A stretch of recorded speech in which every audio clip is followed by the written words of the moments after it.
ಚುನಾಯಿತ ಪ್ರತಿನಿಧಿಗಳಾದಮೇಲೆ ಅಧಿಕಾರ ಮತ್ತು ಜವಾಬ್ದಾರಿ ಎರಡೂ ಬರುತ್ತೆ. ಆದರೆ ಆ ಅಧಿಕಾರ ಜವಾಬ್ದಾರಿಯನ್ನು ಮರೆಯೋ ಹಂಗೆ ಮಾಡಬಾರ್ದು ಅಂತ ನೋಡ್ಕೊಳ್ಳೋದು ಕೆಲಸ ಮಾಧ್ಯಮದ್ದು. ನಾನು ಯಾವಾಗಲೂ ಹೇಳ್ತಾ ಇರ್ತೀನಿ, ಮಾಧ್ಯಮ ಅನ್ನೋದು ವಿ ಆರ್ ಎ ಪೆರೆನಿಯಲ್ ಆಪೋಸಿಷನ್. ಸತತವಾಗಿ ಯಾರೇ ಅಧಿಕಾರದಲ್ಲಿರಲಿ ಮಾಧ್ಯಮ ಪ್ರತಿಪಕ್ಷದ ಕೆಲಸ ಮಾಡಬೇಕಾಗುತ್ತೆ ಅಂತ. ನಾನು ನಿಮ್ಮ ಮುಂದೆ ಬಂದಿರೋ ಪ್ರಮೇಯ ನಿಮಗೆ ಹೇಳ್ಬಿಡ್ತೀನಿ. ಬಹಳಷ್ಟು ಜನರಿಗೆ ಮೀಡಿಯಾನಲ್ಲಿ ಯಾವ ಪ್ರಾಸೆಸ್ ಇರುತ್ತೆ, ನಾವು ಹೇಗೆ ಒಂದು ಇಶ್ಯೂನ ಅಥವಾ ನಮ್ಮಲ್ಲಿರೋ ಸಿಸ್ಟಮ್ ಏನು, ನಾವು ಹೇಗೆ ಕೆಲಸ ಮಾಡ್ತೀವಿ ಅನ್ನೋ ಮಾಹಿತಿ ಕಡಿಮೆ ಇರುತ್ತೆ, ಪರಿಚಯ ಇರಲ್ಲ. ನಿಮಗೆ ಬೆಳಗಾದರೆ ನಿಮ್ಮ ಮನೆ ಬಾಗಿಲಿಗೆ ಪತ್ರಿಕೆ ಬರುತ್ತೆ, ಆ ಪ್ರಾಡಕ್ಟ್ ಫೈನಲ್ ಪ್ರಾಡಕ್ಟನ್ನು ನೀವು ನೋಡ್ತೀರಿ. ಆದರೆ ಆ ಪ್ರಾಡಕ್ಟಲ್ಲಿ ಬಹಳಷ್ಟು ಇಂಟೆಲೆಕ್ಚುಯಲ್ ಇನ್ಪುಟ್ ಹೋಗಿರುತ್ತೆ. ಅದನ್ನು ನಿಮಗೆ ಪರಿಚಯ ಮಾಡಿಸುವಂಥ ಪ್ರಯತ್ನ ಇವತ್ತು ಮಾಡ್ತೀನಿ. ಅದ್ರ ಜೊತೆಗೆ ಮಾಧ್ಯಮಗಳಿಗೆ, ಅದು ಡೆಕ್ಕನ್ ಹೆರಲ್ಡ್, ಪ್ರಜಾವಾಣಿ, ಈ ಥರ ಪತ್ರಿಕೆಗಳಿಗೆ ನಮಗಿರೋ ಸವಾಲುಗಳನ್ನು ನಿಮ್ಮ ಜೊತೆ ಹಂಚ್ಕೋತೀನಿ. ಇದು ಒಂದು ಕ್ಷಮಿಸಿ, ಡೇಟ್ ತಪ್ಪಾಗಿ ಬಂದಿದೆ.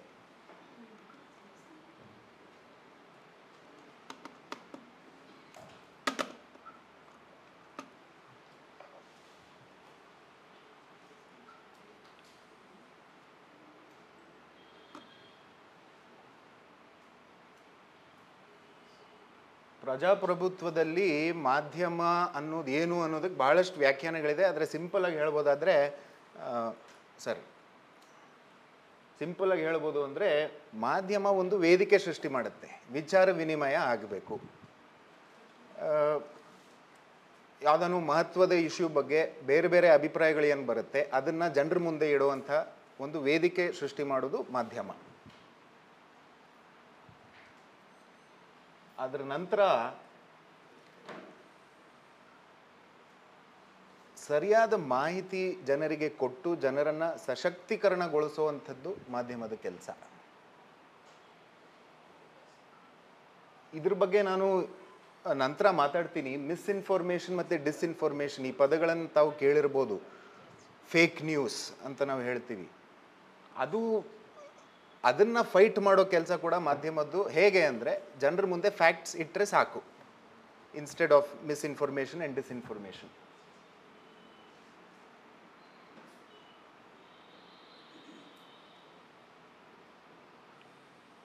ನಾನು ಒಬ್ಬ ಪೊಲಿಟಿಕಲ್ ರಿಪೋರ್ಟರ್. ಪೊಲಿಟಿಕಲ್ ರಿಪೋರ್ಟಿಂಗಲ್ಲಿ ನಾನು ಹೇಳ್ತಾ ಹೋಗ್ತೀನಿ ಕ್ವಿಕ್ಕಾಗಿ. ಬೇಸಿಕಲಿ ನಾವು ಕೆಲಸ ಮಾಡೋದು, ಅಫ್ಕೋರ್ಸ್ ನಾವು ರಿಪೋರ್ಟ್ರುಗಳು, ಆದರೆ ರಾಜಕೀಯ ವರದಿಗಾರರು. ನಾವೇನು ಮಾಡ್ತೀವಿ ಅಂದರೆ, ಫಸ್ಟ್ ಪಾಯಿಂಟ್ ಬರುತ್ತೆ, ನಿಮಗೆ ಗೊತ್ತಿರ್ಬೋದು, ಕ್ರೈಮ್ ಬೀಟ್ ಅಂತಿರುತ್ತೆ, ಕೋರ್ಟ್ ಬೀಟ್ ಅಂತಿರುತ್ತೆ. ಅಂದರೆ ಕ್ರೈಮ್ ನ್ಯೂಸನ್ನು ಬರೆಯೋರೇ ಒಬ್ಬರು ರಿಪೋರ್ಟರ್ ಇರ್ತಾರೆ, ಕೋರ್ಟ್ಗೊಬ್ಬರು ಇರ್ತಾರೆ, ಶಿಕ್ಷಣಕ್ಕೊಬ್ಬರು ಇರ್ತಾರೆ. ಅದೇ ಥರ ರಾಜಕೀಯ ವರದಿಗಾರರಲ್ಲೂ ಕೂಡ ಬೀಟ್ ವ್ಯವಸ್ಥೆಯನ್ನು ನಾವು ಫಾಲೋ ಮಾಡ್ತೀವಿ. ನಂದೊಂದು ಬೀಟ್ ಇದೆ, ನಾನು ಕವರ್ ಮಾಡುವಂಥ ಪಕ್ಷ ಕಾಂಗ್ರೆಸ್. ಹಾಗೆಯೇ ನಮ್ಮ ಕೊಲಿಗ್ ಒಬ್ಬರು BJP ಮಾಡ್ತಾರೆ, ಇನ್ನೊಬ್ಬರು JDS ಮಾಡ್ತಾರೆ, ಒಬ್ಬರು ಆಮ್ ಆದ್ಮಿ ಪಾರ್ಟಿ. ಅದು ಕೂಡ ಈಗ ಬೆಳೀತಾ ಇರುವಂಥ, ಒಂದು ಮಟ್ಟಿಗೆ ಬೆಳೆದಿರುವಂಥ ಪಕ್ಷ ಆಗಿರೋದ್ರಿಂದ ಆಮ್ ಆದ್ಮಿ ಪಾರ್ಟಿಯನ್ನು ಕವರ್ ಮಾಡೋದಕ್ಕೆ ಒಬ್ಬ ರಿಪೋರ್ಟ್ರು.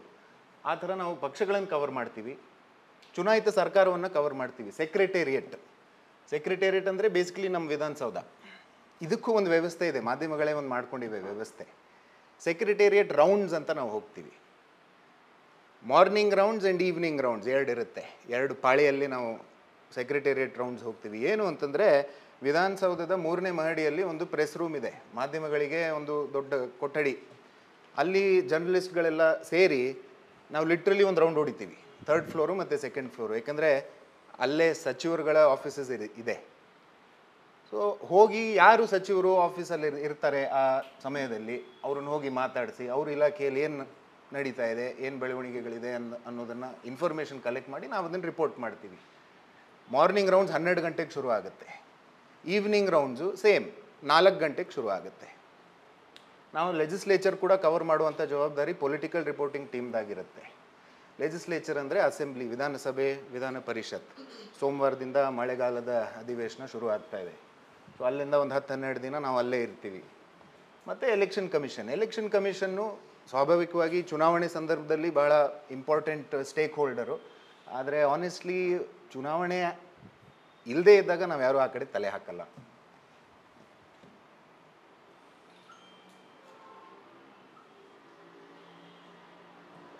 ಭಾಳ ಜನರಿಗೆ ಅಂದರೆ ತುಂಬ ಜನ ನನ್ನನ್ನು ಕೇಳ್ತಾರೆ, ಯಾರಿಗೆ ಮಾಧ್ಯಮ ಪರಿಚಯ ಇರಲ್ವೋ, ನಿಮ್ಗೆ ಮಾಹಿತಿ ಎಲ್ಲಿಂದ ಸಿಗುತ್ತೆ, ನಿಮ್ಗೆ ಸ್ಟೋರಿಗಳು ಎಲ್ಲಿಂದ ಸಿಗುತ್ತೆ ಅಂತ.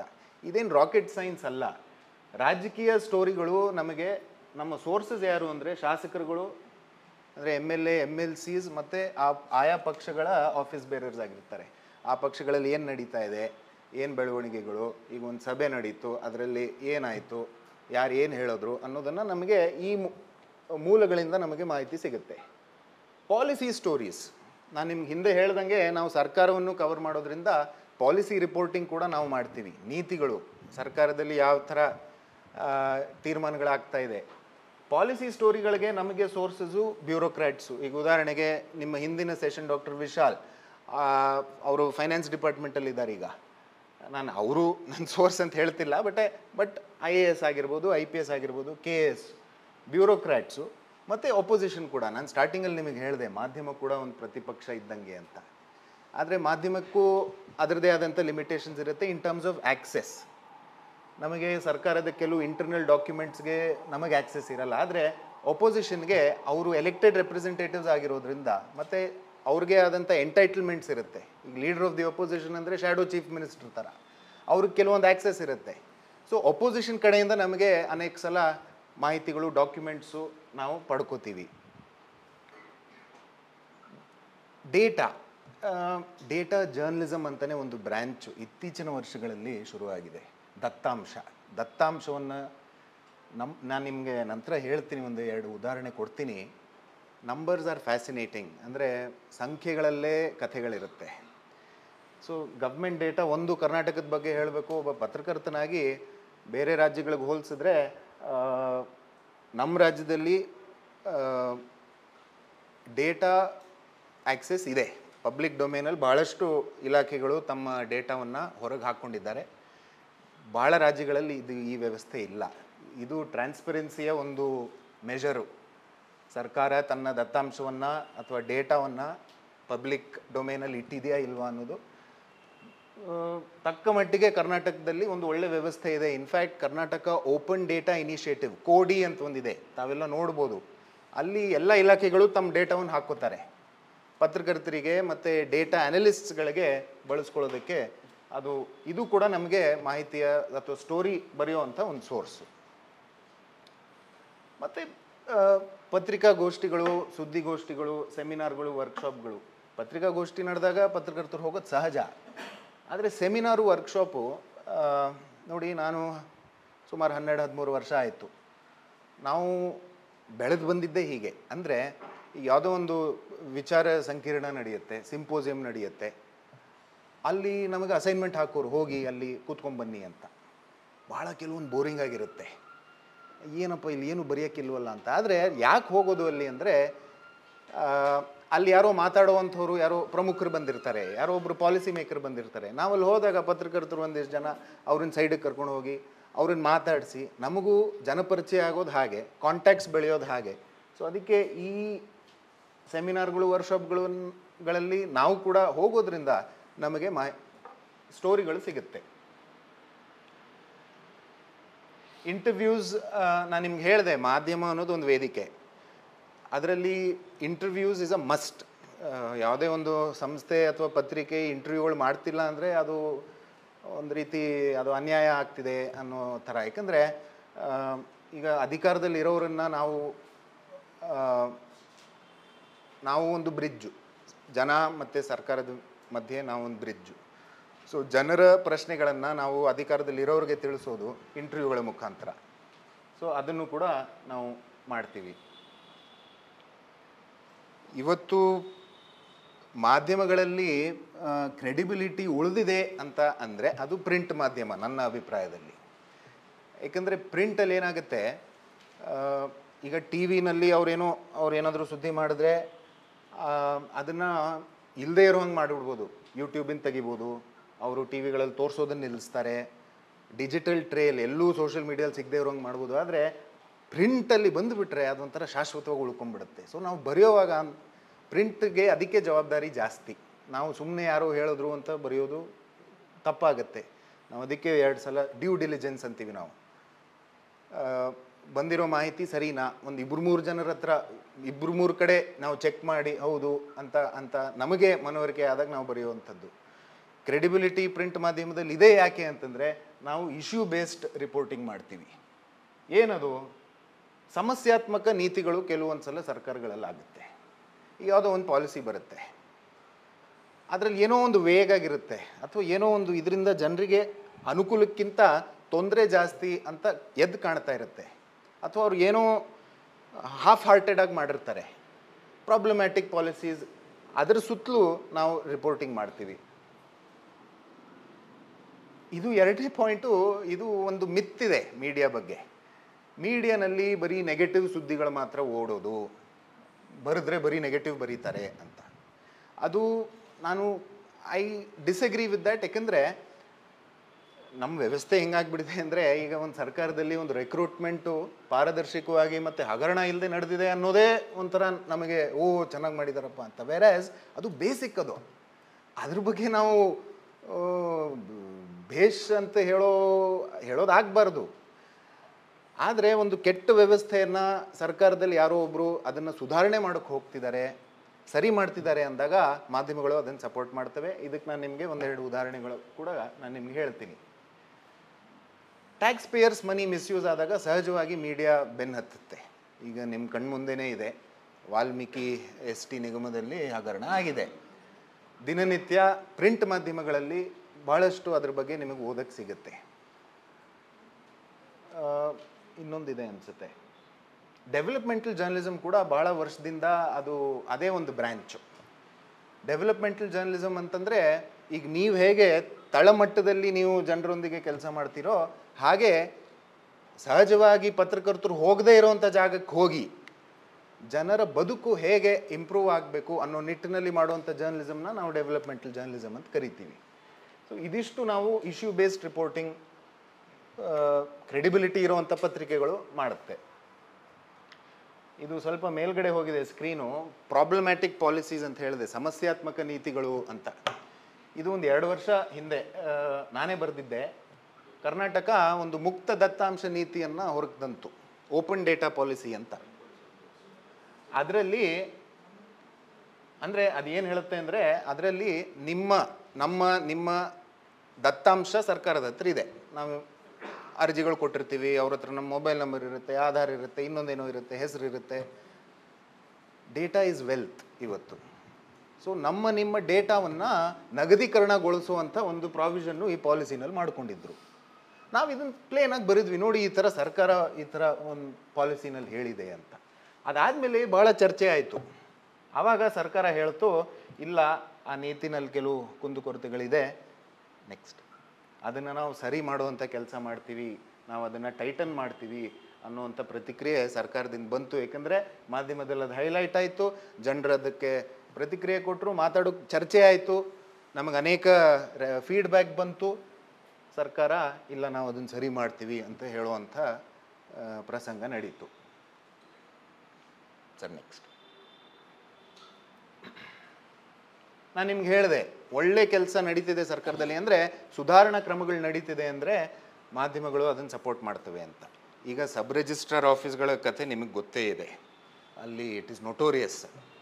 ಆದರೆ ಇವತ್ತು ಸರ್ಕಾರದಲ್ಲಿ ಆ ಸಬ್ ರಿಜಿಸ್ಟ್ರಾರ್ ಆಫೀಸನ್ನು ಕ್ಲೀನಪ್ ಮಾಡುವಂಥ ಅನೇಕ ಪ್ರಕ್ರಿಯೆಗಳು ನಡೀತಿದೆ. ಅದರಲ್ಲಿ ಒಂದು ಇತ್ತೀಚೆಗೆ ಬಂದಂಥ ನಮ್ಮ ಮುಖಪುಟದಲ್ಲಿ ನಾವೊಂದು ಬರೆದ್ವಿ. ಅಂದರೆ ಸಪೋರ್ಟ್ ಮಾಡೋಣ ಅಂತ ಹೈಲೈಟ್ ಮಾಡಿದಷ್ಟು ಜನರಿಗೂ ತಿಳಿಸ್ದಂಗೆ ಆಗುತ್ತೆ, ಮತ್ತು ಯಾರು ಸುಧಾರಣೆ ಮಾಡೋಕ್ಕೆ ಹೋಗ್ತಿದ್ದಾರೆ ಸರ್ಕಾರದಲ್ಲಿ ಅವ್ರಿಗೂ ಒಂಥರ ಒಂದು ಮಾರಲ್ ಬೂಸ್ಟ್ ಸಿಗ್ದಂಗೆ ಆಗುತ್ತೆ ಅಂತ ಹೇಳಿ. ಇನ್ನೊಂದು ಉದಾಹರಣೆ ಇದೆ, ಇದು ಕಳೆದ ವಾರದ್ದು. ಮುಖ್ಯಮಂತ್ರಿಗಳು 2 ದಿನದ ರಿವ್ಯೂ ಮೀಟಿಂಗ್ ಇಟ್ಕೊಂಡಿದ್ರು DC ಗಳ ಜೊತೆ ಮತ್ತು CEO ಗಳ ಜೊತೆ. ಇಲ್ಲಿ ನೋಡಿ, ಇದು ನಿಜ ಕೂಡ. 80% ಜನರ ಹತ್ರ BPL ಕಾರ್ಡ್ ಇದೆ, going by statistics, going by data. 6.5-7 ಕೋಟಿ ಜನ ಇದ್ದಾರೆ ಅಂತಂದರೆ 4.5 ಕೋಟಿಗಿಂತ ಹೆಚ್ಚು ಜನ BPL. ಹೇಗದು? ಇದು ಒಳ್ಳೆ ಕಥೆ ಆಯ್ತಲ್ಲ. ಕರ್ನಾಟಕ 80% ಜನ ಬಡತನದಲ್ಲಿದ್ದಾರಾ ಅಂತ ಮುಖ್ಯಮಂತ್ರಿಗಳೇ ಪ್ರಶ್ನೆ ಕೇಳ್ತಾರೆ ಸಭೆಯಲ್ಲಿ. ಆಮೇಲೆ ಮುಖ್ಯಮಂತ್ರಿಗಳು ಹೇಳ್ತಾರೆ, ಇಲ್ಲ ಇದರಲ್ಲಿ ಏನೋ ಇದೆ, ಬೋಗಸ್ ಕಾರ್ಡ್ಗಳಿದೆ, ಅದನ್ನು ನಾವು ಸರಿಪಡಿಸಬೇಕು ಅಂತ ಅದು ಸರ್ಕಾರದಿಂದಲೇ ಆ ಇನಿಷಿಯೇಟಿವ್ ಬಂದಾಗ ಮಾಧ್ಯಮಗಳು ಅದನ್ನು ಸಪೋರ್ಟ್ ಮಾಡುವಂಥ ನಾವು ನಮ್ಮ ಕಡೆಯಿಂದ ನಾವು ಮಾಡಿದಂಥ ಪ್ರಯತ್ನ. ಇದು ಇನ್ನೊಂದು ಉದಾಹರಣೆ, ವಾಲ್ಮೀಕಿ ಹಗರಣದ್ದು. ಇದು ಫೈನಾನ್ಸ್ ಡಿಪಾರ್ಟ್ಮೆಂಟ್ ಅವರು ವರದಿ ಕೊಡ್ತಾರೆ. 45 ಕೋಟಿ ಓವರ್ ಡ್ರಾಫ್ಟ್, ಅಂದರೆ ಸಾಲ ಪಡೆದು ಹೈದರಾಬಾದಿನ ಬ್ಯಾಂಕ್ ಅಕೌಂಟ್ಗಳಿಗೆ ವರ್ಗಾವಣೆ ಆಗಿದೆ ಅಂತ. ಸೊ ಇದು ಕರಪ್ಷನ್ ಬಗ್ಗೆ ನಾವು ಕೊಡುವಂಥ ಫೋಕಸ್.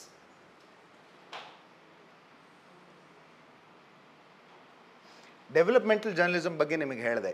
ನಮ್ಮಲ್ಲಿ ಇದು ಇತ್ತೀಚೆಗೆ ಬಂದಂಥ ದೇವದಾಸಿ ಪದ್ಧತಿ ಬಗ್ಗೆ ಒಂದಿದು, ಐ ಥಿಂಕ್ ಇದು ಹೊಸಪೇಟೆ ವಿಜಯನಗರ ಜಿಲ್ಲೆಗೆ ನಮ್ಮ ರಿಪೋರ್ಟ್ರು ಹೋಗಿ ಅನಿತಾ ಪೈಲೂರ್ ಅನ್ನೋರು 40 ವರ್ಷ ಹಿಂದೆನೇ ಕರ್ನಾಟಕ ಕಾನೂನು ತಂತು ದೇವದಾಸಿ ಪದ್ಧತಿ ವಿರುದ್ಧ. ಆದರೆ ಇವತ್ತಿಗೂ ದೇವದಾಸಿಗಳ ಜೀವನದಲ್ಲಿ ಸುಧಾರಣೆ ಆಗಿಲ್ಲ ಅನ್ನೋದನ್ನು ನಾವು ಬರೆದ ಮೇಲೆ ಐ ಥಿಂಕ್ ವಿಜಯನಗರ ಜಿಲ್ಲಾಡಳಿತ ಈ ವರದಿ ಬಗ್ಗೆ ಗಮನ ಕೊಟ್ಟು ಒಂದು ಒಳ್ಳೆ ಕ್ರಮ ಆಯಿತು ಅಂತ ನನಗೆ ಜ್ಞಾಪಕ. ಡೇಟಾ ಸ್ಟೋರೀಸ್ ಬಗ್ಗೆ ನಿಮಗೆ ಹೇಳಿದೆ. ಈಗ ಒಂದೆರಡು ಉದಾಹರಣೆ ಕೊಡ್ತೀನಿ. ಡೇಟಾ ಜರ್ನಲಿಸಮ್ ಅಂತಲೇ ಒಂದು ಬ್ರಾಂಚ್ ಶುರು ಆಗಿದೆ ಅಂತ ಕೂಡ ನಾನು ನಿಮ್ಗೆ ಹೇಳಿದೆ. ಡೇಟಾ ನೋಡಿ, ಇದು ಕೂಡ ಇತ್ತೀಚೆಗೆ ನಮ್ಮಲ್ಲಿ ಬಂತು. 20 ಜಿಲ್ಲೆಗಳಲ್ಲಿ ಲಿಂಗಾನುಪಾತ ಅಂದರೆ ಸೆಕ್ಸ್ ರೇಷಿಯೋ ಅಥವಾ ಜೆಂಡರ್ ರೇಷಿಯೋ ಕಡಿಮೆ ಆಗ್ತಿದೆ ಅಂತ, ಕುಸಿದಿದೆ ಅಂತ. ಇದು ಬರೀ ಡೇಟಾ. ಅದು ಹೆಂಗೆ ಸಿಗುತ್ತೆ ನಿಮಗೆ ಡೇಟಾ ಅಂದರೆ ಈ ಥರ ಒಂದು ಎಕ್ಸೆಲ್ ಶೀಟಲ್ಲಿ ಇಷ್ಟು ಉದ್ದ ನಂಬರ್ಸ್ ಇರುತ್ತೆ. ಡೇಟಾ ಜರ್ನಲಿಸಮ್ದು ಒಂದೇ ಡ್ರಾಬ್ಯಾಕ್ ಏನು ಅಂದರೆ ಸಿಕ್ಕಾಪಟ್ಟೆ ಸಮಯ ಹಿಡಿಯುತ್ತೆ. ಆ ನಂಬರ್ಸ್ ಜೊತೆ ಕೂತ್ಕೋಬೇಕು. ಅದು ಈಗ ಕೆಲವರು ಮ್ಯಾಥ್ಸು ಅಕೌಂಟ್ಸುನಲ್ಲಿ ವೀಕ್ ಇರೋರಂತೂ ಆ ನಂಬರ್ಸ್ ನೋಡಿ ಭಯ ಬಿಡ್ತಾರೆ, ಏನಪ್ಪ ಇದು ಅಂತ. ಆದರೆ ಆ ನಂಬರ್ಗಳಲ್ಲಿ ಈ ಥರ ಅಂಶಗಳು ಅಡಗಿರುತ್ತೆ. ಸೊ ಸ್ವಲ್ಪ ನಾವು ಡೇಟಾ ಅನಾಲಿಸಿಸ್ ಮಾಡೋದನ್ನು ಪತ್ರಕರ್ತರು ಮಾಡಿದಾಗ ಈ ಥರ ಅಂಶಗಳು ನಮಗೆ ಬರುತ್ತೆ. ನೆಕ್ಸ್ಟ್, ಇದು ಸುಮ್ಮನೆ ಇದು ನೋಡಿ, data can also be used for some predictions. ಮುಂದೆ ಏನಾಗ್ಬೋದು ಅನ್ನೋದು ಸಂಖ್ಯೆಗಳ ಪ್ರಕಾರ ನಾವು ಸ್ವಲ್ಪ ಮಟ್ಟಿಗೆ ಪ್ರೆಡಿಕ್ಟ್ ಮಾಡ್ಬೋದು ಅಂತ. ಇದು ಕಾಕ್ತಾಳೀಯನೂ ಆಗಿರ್ಬೋದು. ಆದರೆ ನಾವೇನು ಮಾಡಿದ್ವಿ, BJP ಮತ್ತು JDS ಮೊನ್ನೆ ನಡೆದಂಥ ಲೋಕಸಭೆ ಚುನಾವಣೆಯಲ್ಲಿ ಒಂದಾಗಿದ್ದರು, ಅಲಯನ್ಸ್ ಮಾಡ್ಕೊಂಡಿದ್ರು. ನಾವು ಹಿಂದಿನ ಚುನಾವಣೆಗಳ ಅಂಕಿಅಂಶಗಳನ್ನು ತೊಗೊಂಡ್ವಿ.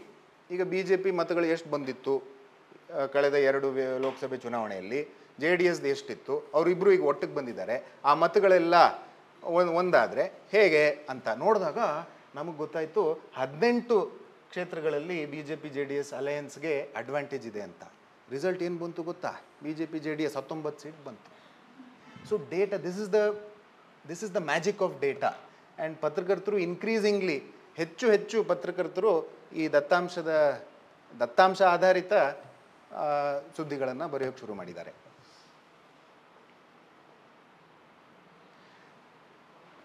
ರಾಜಕೀಯ ವರದಿಗಾರರಿಗೆ ಹಬ್ಬ ಅಂದರೆ ಎಲೆಕ್ಷನ್ನು, ಕೆಲಸನೂ ಜಾಸ್ತಿ ಇರುತ್ತೆ. ಬಟ್ ನಾವು ಮಾಡ್ಕೊಂಡು ಹೋಗೋದೆಲ್ಲ ಚುನಾವಣೆ ಕಡೆಗೇನೆ. ಯಾಕಂದರೆ ಸರ್ಕಾರಗಳಲ್ಲೂ ನೋಡಿ, ಒಂದು ಯಾವುದೇ ನೀತಿ ಬರಲಿ, ಯಾವುದೇ ಪಾಲಿಸಿ ಡಿಸಿಷನ್ ಆಗಲಿ, ಅದ್ರ ಹಿಂದೆ ರಾಜಕೀಯ ಲೆಕ್ಕಾಚಾರ ಇದ್ದೇ ಇರುತ್ತೆ.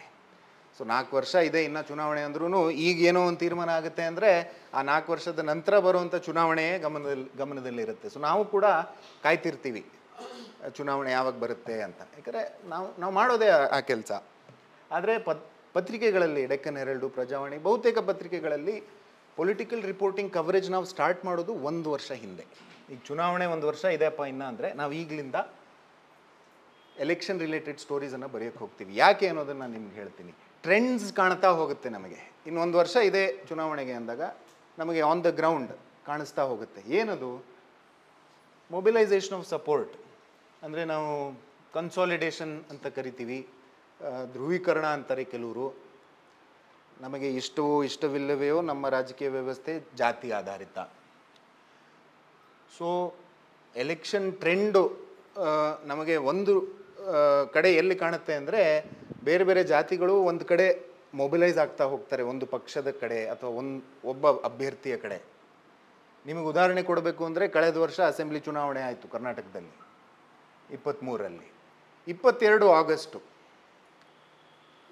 ಇಂದಿನ ಮುಖ್ಯಮಂತ್ರಿ ಸಿದ್ದರಾಮಯ್ಯ ಅವರ 75ನೇ ಬರ್ಡೇ. ದಾವಣಗೆರೆಯಲ್ಲಿ ದೊಡ್ಡ ಸಮಾವೇಶ, ನಾನು ಹೋಗಿದ್ದೆ ದಾವಣಗೆರೆಗೆ, 6-7 ಲಕ್ಷ ಜನ ಬಂದಿದ್ರು ಅಂತ ಹೇಳ್ತಾರೆ. ಅಲ್ಲಿ ನಮಗೆ ಈ ಟ್ರೆಂಡ್ ಕಾಣ್ತು. ಅಂದರೆ ಸಮಾಜದ ಒಂದು ಭಾಗ ಅಥವಾ ಒಂದು ಸಮಾಜ ಒಂದು ಪಕ್ಷ ಅಥವಾ ಒಬ್ಬ ನಾಯಕನ ಹಿಂದೆ ಈ ಥರ ಕನ್ಸೋಲಿಡೇಟ್ ಆಗಿಬಿಟ್ಟಿದೆ ಅಂದರೆ ನಮಗೊಂದು ಟ್ರೆಂಡ್ ಅಲ್ಲಿಂದಾನೇ ನಮಗೆ ಕಾಣಿಸೋಕ್ಕೆ ಶುರು ಆಯಿತು. ಸೊ ಅದನ್ನು ನಾವು ಮಾಧ್ಯಮಗಳು ಭಾಳ ಕ್ಲೋಸಾಗಿ ನಾವು ಟ್ರ್ಯಾಕ್ ಮಾಡ್ತಿರ್ತೀವಿ. ಸೋಷಿಯಲ್ ಕನ್ಸಾಲಿಡೇಷನ್ ಯಾವ ರೀತಿ ಆಗ್ತಿದೆ, ಸೋಷಿಯಲ್ ಗ್ರೂಪ್ಸ್ ಯಾವ ರೀತಿ ಬಿಹೇವ್ ಮಾಡ್ತಿದೆ ಅಂತ. ಸೈನ್ಸ್ ಆಫ್ ಡೇಂಜರ್ ನಮಗೆ ಕಾಣ್ತಾ ಹೋಗುತ್ತೆ. ಇನ್ನೊಂದು ವರ್ಷ ಇದೆ ಚುನಾವಣೆ ಅನ್ನುವಾಗ. ಈಗ ನಾನು ನಿಮಗೆ ಈ ಉದಾಹರಣೆ ಕೊಟ್ಟನಲ್ಲ, ಸಿದ್ದರಾಮಯ್ಯ ಅವರ 75ನೇ ಜನ್ಮದಿನದ ದೊಡ್ಡ ಕಾರ್ಯಕ್ರಮ ಅದಾದಮೇಲೆ BJPಯವರು ಸೈನ್ಸ್ ಆಫ್ ಡೇಂಜರ್ ಕೊಡೋಕ್ಕೆ ಶುರು ಮಾಡಿದ್ರು. ಅಯ್ಯೋ ಏನಪ್ಪ ಜನ ಈ ಥರ ಸೇರಿಬಿಟ್ರು ಸಿದ್ದರಾಮಯ್ಯ ಅವರ ಇದಕ್ಕೆ, ನಾವು ಏನಾದರೂ ಮಾಡಬೇಕು ಅಂತ.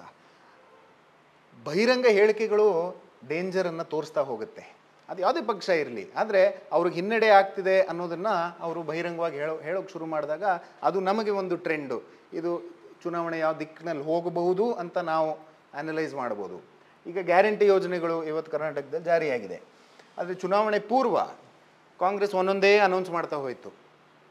ಆವಾಗ BJPಯವರು ಸ್ಟಾರ್ಟಿಂಗಿಂದನೇ ಆ ಗ್ಯಾರಂಟಿಗಳ ಮೇಲೆ ದಾಳಿ ಮಾಡೋಕ್ಕೆ ಶುರು ಮಾಡಿದ್ರು. ಅದು ಹಂಗೆ ಇದು ಹಿಂಗೆ ಅದು ಸರಿ ಇಲ್ಲ ಅಂತ. ಅದು ಒಂದು ಸೈನ್ ಆಫ್ ಡೇಂಜರ್. ಯಾಕೆಂದರೆ ಎಲ್ಲೋ ಒಂದು ಕಡೆ BJPಯವ್ರಿಗೆ ಒಂದು ಭಯ ಇತ್ತು, ಎಲ್ಲಿ ಜನ ಗ್ಯಾರಂಟಿಗೆ ಮತ ಹಾಕ್ಬಿಡ್ತಾರೋ ಅಂತ. ಸೊ ಸ್ಟಾರ್ಟಿಂಗಿಂದಾನೇ ದೇ ಸ್ಟಾರ್ಟೆಡ್ ವೆರಿ ಅಗ್ರೆಸಿವ್ ಆಗಿ ಅದನ್ನು ಅಟ್ಯಾಕ್ ಮಾಡೋದು. ಅದು ಕೂಡ ಒಂದು sign of danger. Desperate measures, ಚುನಾವಣೆ ಬರ್ತಿದೆ ಅಂದಾಗ ರ್ಯಾಡಿಕಲ್ ಅಥವಾ ಎಕ್ಸ್ಟ್ರೀಮ್ ಪಾಲಿಸಿ ಡಿಸಿಷನ್ಸನ್ನು ನಾವು ನೋಡೋಕ್ಕೆ ಸಿಗುತ್ತೆ. ಅದು ಒಂದು ಸೈನ್ ಆಫ್ ಡೆಸ್ಪ್ರೇಷನ್. ಹೇಗಾನು ಮಾಡಿ ಗೆಲ್ಲಬೇಕು ಅನ್ನೋ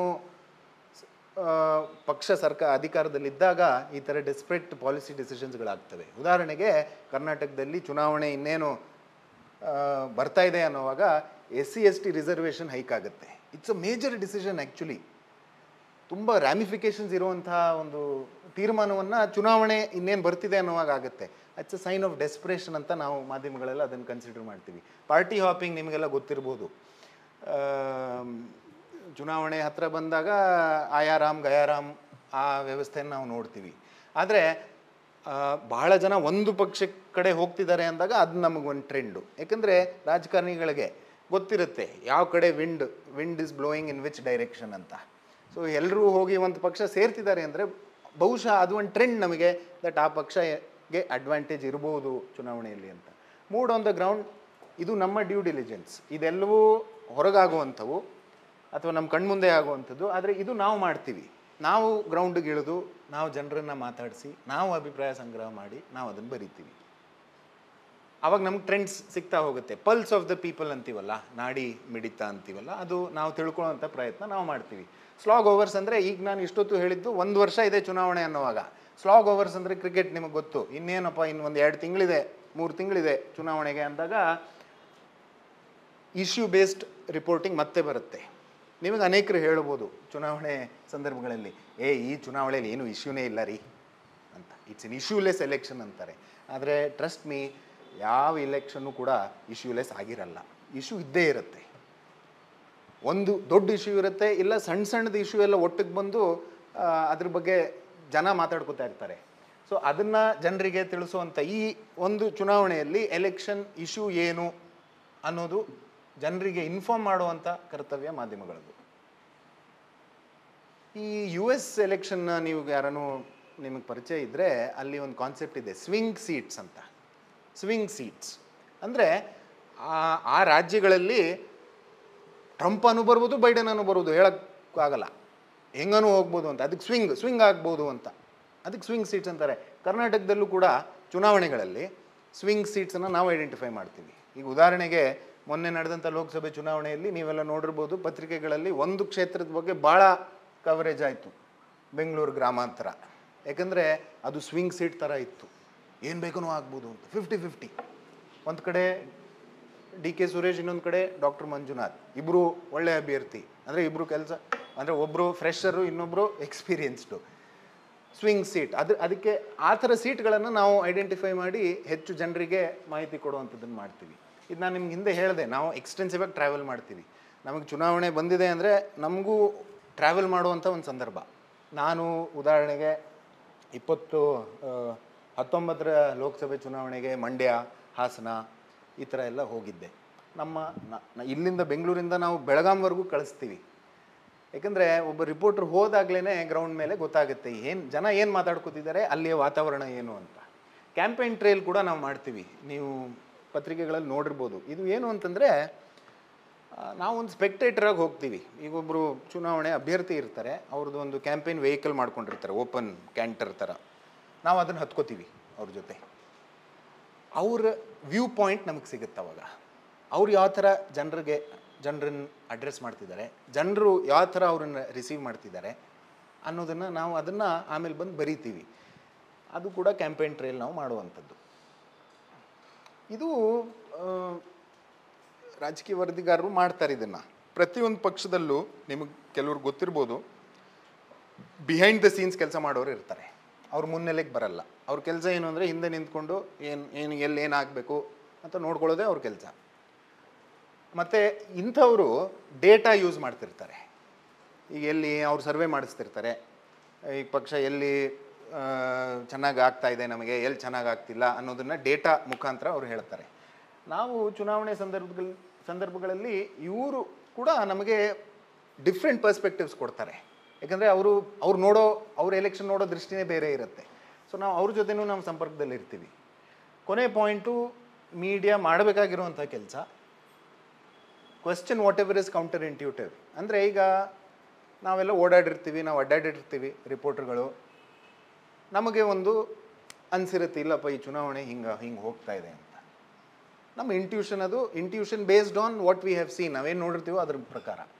ಆದರೆ ನಿಮ್ಗೆ ಯಾರೋ ಬಂದು ಇಲ್ಲಪ್ಪ ಹಂಗಲ್ಲ ಹಿಂಗೆ ಅಂತ ಹೇಳಿದಾಗ ಅದನ್ನು ಪ್ರಶ್ನೆ ಮಾಡಬೇಕಾಗುತ್ತೆ ನಾವು. ಯಾಕೆಂದರೆ ಇಟ್ ಇಸ್ ಕೌಂಟರ್ ಇಂಟ್ಯೂಟಿವ್. ನಿಮ್ಮ ಇಂಟ್ಯೂಷನ್ ವಿರುದ್ಧವಾಗಿ ಯಾರೋ ಏನಾದರೂ ಹೇಳ್ತಿದ್ದಾರೆ ಅಂದರೆ ಹೌದಾ ಹೆಂಗದು ಅಂತ.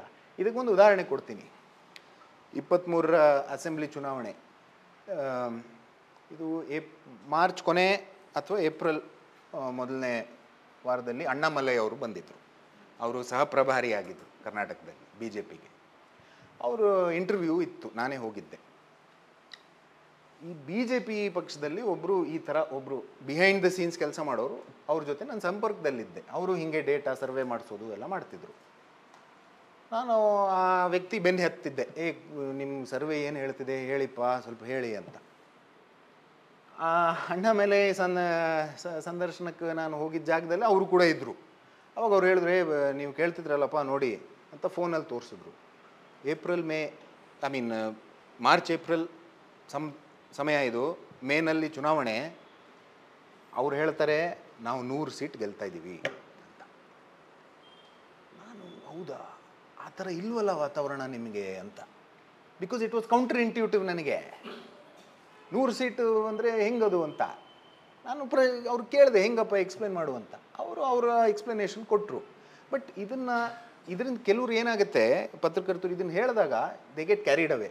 ಹೌದಪ್ಪ BJP ಗೆಲ್ತಿದೆ ಅಂತ ಅಂದ್ಕೊಂಡ್ಬಿಡ್ತಾರೆ. But if you have done your homework, ನೀವು ನಿಮ್ಮ ಹೋಮ್ವರ್ಕ್ ಮಾಡಿದರೆ ಅದನ್ನು ಪ್ರಶ್ನೆ ಮಾಡುವಂಥದ್ದು ನಿಮಗೆ ಪ್ರಶ್ನೆ ಮಾಡಬೇಕಾಗುತ್ತೆ ಅವಾಗ.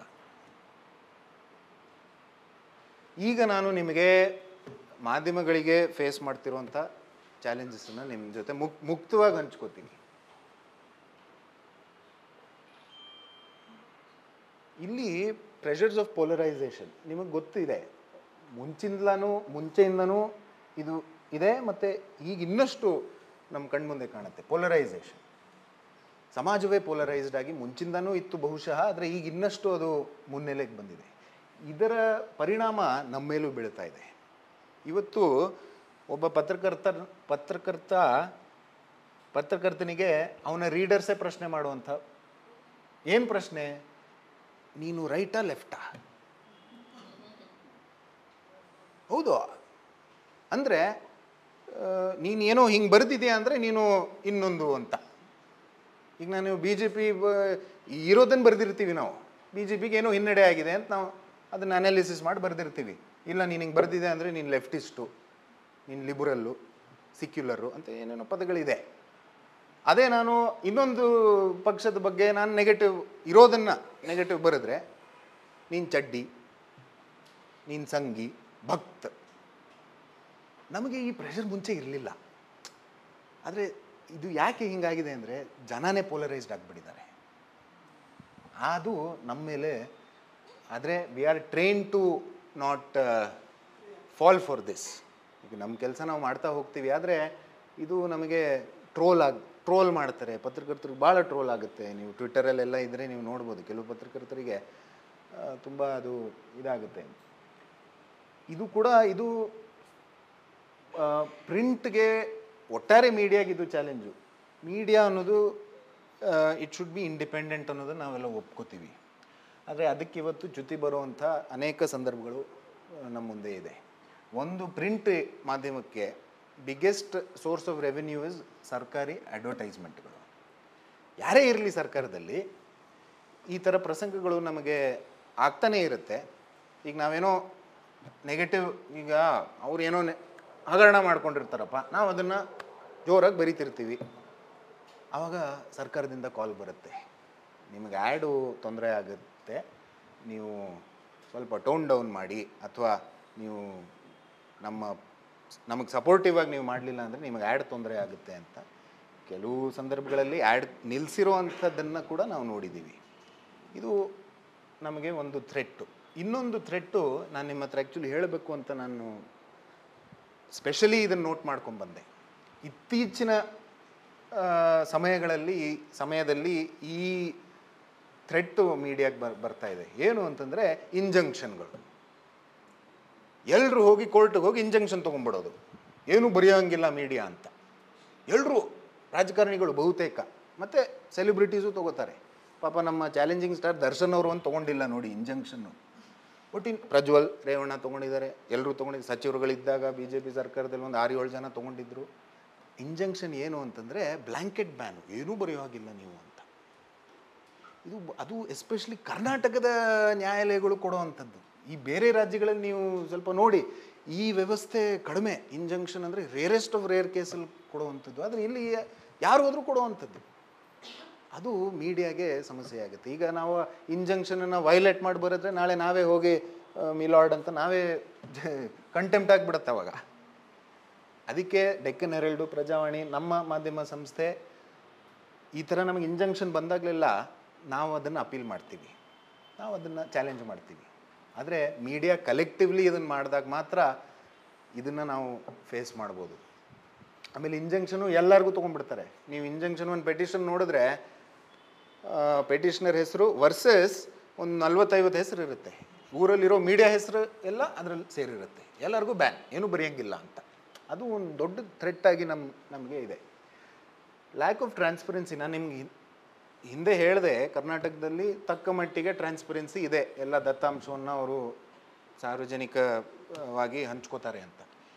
ಆದರೆ ಒಂದು ಥಂಬ್ ರೂಲು, ಒಬ್ಬರು ರವಿಚಂದರ್ ಅಂತ ಒಬ್ಬರು ಇದ್ದಾರೆ, ಅವರು ಭಾಳ ಬೆಂಗಳೂರು ಬಗ್ಗೆ ಎಲ್ಲ ಕೆಲಸ ಮಾಡ್ತಾರೆ. ಅವರು ಒಂದು ಸಲ ಭಾಳ ಚೆನ್ನಾಗಿ ಹೇಳಿದರು, transparency is the biggest enemy of any government ಅಂತ. ಟ್ರಾನ್ಸ್ಪರೆನ್ಸಿ ಇದ್ದರೆ ಸಮಸ್ಯೆ ಅಂತ. ಸೊ ಲ್ಯಾಕ್ ಆಫ್ ಟ್ರಾನ್ಸ್ಪರೆನ್ಸಿ ಇಲ್ಲದೆ ಇದ್ದಾಗ ಮೀಡಿಯಾಗೆ ಅದೊಂದು ಚಾಲೆಂಜು. ಈಗ ನಾವು ಏನು ಮಾಹಿತಿ ಕೇಳಿದ್ರು, RTA ಕೇಳಿದ್ರು, ಏನೋ ಒಂದು ಕಾರಣ ಹಾಕಿ ಈ ಮಾಹಿತಿ ಕೊಡೋಕ್ಕೆ ಬರೋದಿಲ್ಲ ಅಂತ ಹೇಳೋಕ್ಕೆ ಶುರು ಮಾಡಿದಾಗ ಅದು ನಮಗೆ ಚಾಲೆಂಜ್ ಆಗುತ್ತೆ. ಅಥವಾ ಬೇಕು ಅಂತ ನಮ್ಮನ್ನು ಬ್ಲಾಕ್ ಮಾಡಿಬಿಡೋದು. US ಅಲ್ಲೆಲ್ಲ ಒಂದು ವ್ಯವಸ್ಥೆ ಆಗುತ್ತೆ. ಈಗ ನಮಗೆಲ್ಲ ಅಕ್ರಿಡಿಟೇಷನ್ ಕಾರ್ಡ್ ಅಂತ ಕೊಟ್ಟಿರ್ತಾರೆ. ವಿಧಾನಸೌಧಕ್ಕೆ ನಾವು ಎಂಟ್ರಿಗೆ ಹೋಗ್ಬೇಕಂದ್ರೆ ನಮಗೆ ಸರ್ಕಾರದಿಂದ ಒಂದು ಅಕ್ರಿಡಿಟೇಷನ್ ಕಾರ್ಡ್ ಅಂತ, ಅದೆಲ್ಲರಿಗೂ ಸಿಗಲ್ಲ. ಅದಕ್ಕೊಂದು ಕ್ರೈಟೀರಿಯಾ ಇರುತ್ತೆ, ಇಷ್ಟು ವರ್ಷ ಎಕ್ಸ್ಪೀರಿಯನ್ಸ್ ಆಗಿರಬೇಕು, ಅಂದರೆ ರೆಪ್ಯೂಟೆಡ್ ಮೀಡಿಯಾ ಸಂಸ್ಥೆಯಲ್ಲಿರಬೇಕು ಅಂತೆಲ್ಲ ಏನೇನೋ ಇದೆ. US ಅಲ್ಲೆಲ್ಲ ಏನು ಮಾಡ್ತಾರೆ, ವೈಟ್ ಹೌಸ್ಗೆ ಕೂಡ ಒಂದು ಅಕ್ರಿಡಿಟೇಷನ್ ಕಾರ್ಡ್ ಇರುತ್ತೆ. ಅಲ್ಲಿ ಅಕ್ರಿಡಿಟೇಷನ್ ಕಾರ್ಡೇ ಕ್ಯಾನ್ಸಲ್ ಮಾಡಿಬಿಡ್ತಾರೆ. ಯಾರಾನೂ ಈ ಥರ ನೆಗೆಟಿವ್ ಬರಿತಾ ಇದ್ದಾನೆ ಅಥವಾ ನಮ್ಮ ವಿರುದ್ಧ ಬರೀತಿದ್ದಾನೆ ಅಂತ. ಇಲ್ಲಿ ಸದ್ಯ ಆ ಮಟ್ಟಕ್ಕೆ ಹೋಗಿಲ್ಲ. ಆದರೆ ಈಗ ನಮ್ಮ ಕೆಲಸ ನಾವು ಮಾಡ್ತೀವಿ ಅಂತ ಹೇಳಿ ನಮ್ಮನ್ನು ಹತ್ತಿರ ಸೇರಿಸ್ಕೊಳ್ಳೋದು ನಿಲ್ಲಿಸ್ಬಿಟ್ರೆ ಅದು ಮಾಧ್ಯಮಕ್ಕೆ ಆಗುವಂಥ ಚಾಲೆಂಜು, ಥ್ರೆಟ್ಟು. ಇದು ನಮಗೆ this is a battle we fight every day. ಇದು ನಾವು ದಿನ ನಮಗಿದೆ ಒಂದು ಚಾಲೆಂಜು. ಇವತ್ತು TV 24 hour ನ್ಯೂಸು ಮತ್ತು ಸೋಷಿಯಲ್ ಮೀಡಿಯಾ. ಈಗ ಏನೋ ಒಂದು ಬೆಳಗ್ಗೆ ಬ್ರೇಕಿಂಗ್ ನ್ಯೂಸ್ ಆಗುತ್ತೆ ಅಂದರೆ ಇಡೀ ದಿನ ಜನ ಎಲ್ಲ ಓದ್ಬಿಟ್ಟಿರ್ತಾರೆ. ನಾವು ಹೊಸದಾಗಿ ಹೆಂಗೆ ಅದನ್ನು ಅದೇ ಸ್ಟೋರಿನ ಜನರಿಗೆ ಎಂಗೇಜ್ ಆಗೋ ರೀತಿಯಲ್ಲಿ ನೆಕ್ಸ್ಟ್ ಮಾರ್ನಿಂಗ್ ಪೇಪರಲ್ಲಿ ಹೆಂಗೆ ಬರಿಬೇಕು, ಅದು ನಮ್ಗೆ ಭಾಳ ಚಾಲೆಂಜ್. ಅದಕ್ಕೆ ನೀವು ಪತ್ರಿಕೆಗಳಲ್ಲಿ ನೋಡ್ತೀರಿ, ನಾವು ವಿಜುವಲ್ ಗ್ರಾಫಿಕ್ಸ್ ಮಾಡ್ತೀವಿ, ಇನ್ನಷ್ಟು ಅದನ್ನು ಜನರಿಗೆ ಅಟ್ರ್ಯಾಕ್ಟ್ ಆಗೋ ಥರ ಬರಿತೀವಿ. ಬಟ್ ಒಂದು ಥಂಬ್ ರೂಲು, ಇಲ್ಲಿವರೆಗೂ ಪ್ರಿಂಟ್ ಯಾಕೆ ಉಳ್ಕೊಂಬಂದಿದೆ ಅಂತಂದರೆ, good writing always has an audience. ಒಳ್ಳೆ good content always has an audience. ನಾವು ಹಳೆ ಅಥವಾ ನಿನ್ನೆ ಆಗಿರೋ ಬ್ರೇಕಿಂಗ್ ನ್ಯೂಸನ್ನು ನಾವು ಬೆಳಗ್ಗೆ ಬರಿಬೇಕಾದ್ರೂ ಅದನ್ನು ಕರೆಕ್ಟಾಗಿ ಜನರಿಗೆ ಅರ್ಥ ಆಗೋ ರೀತಿಯಲ್ಲಿ ಎಲ್ಲ ಫ್ಯಾಕ್ಟ್ಸು ಎಲ್ಲ ಹಾಕಿ ಕಾಂಟೆಕ್ಸ್ಟ್ ಎಲ್ಲ ಕೊಟ್ಟು ಬರೆದ್ರೆ ಜನ ಇವತ್ತಿಗೂ ಓದ್ತಾರೆ ಅನ್ನೋದು. ಇದು ನಾನು ಹಿಂದೆ ಹೇಳಿದೆ, ಆಮೇಲೆ ಮಾತಾಡ್ತೀನಿ ಅಂತ. ಮಿಸ್ಇನ್ಫಾರ್ಮೇಷನ್ ಆ್ಯಂಡ್ ಡಿಸ್ಇನ್ಫಾರ್ಮೇಷನ್, ಇದು ಎರಡರ ಡಿಫ್ರೆನ್ಸ್ ಯಾರನ್ನು ಹೇಳ್ಬೋದಾ? ಮಿಸ್ಇನ್ಫಾರ್ಮೇಷನ್ ಏನು, ಡಿಸ್ಇನ್ಫಾರ್ಮೇಷನ್ ಏನು?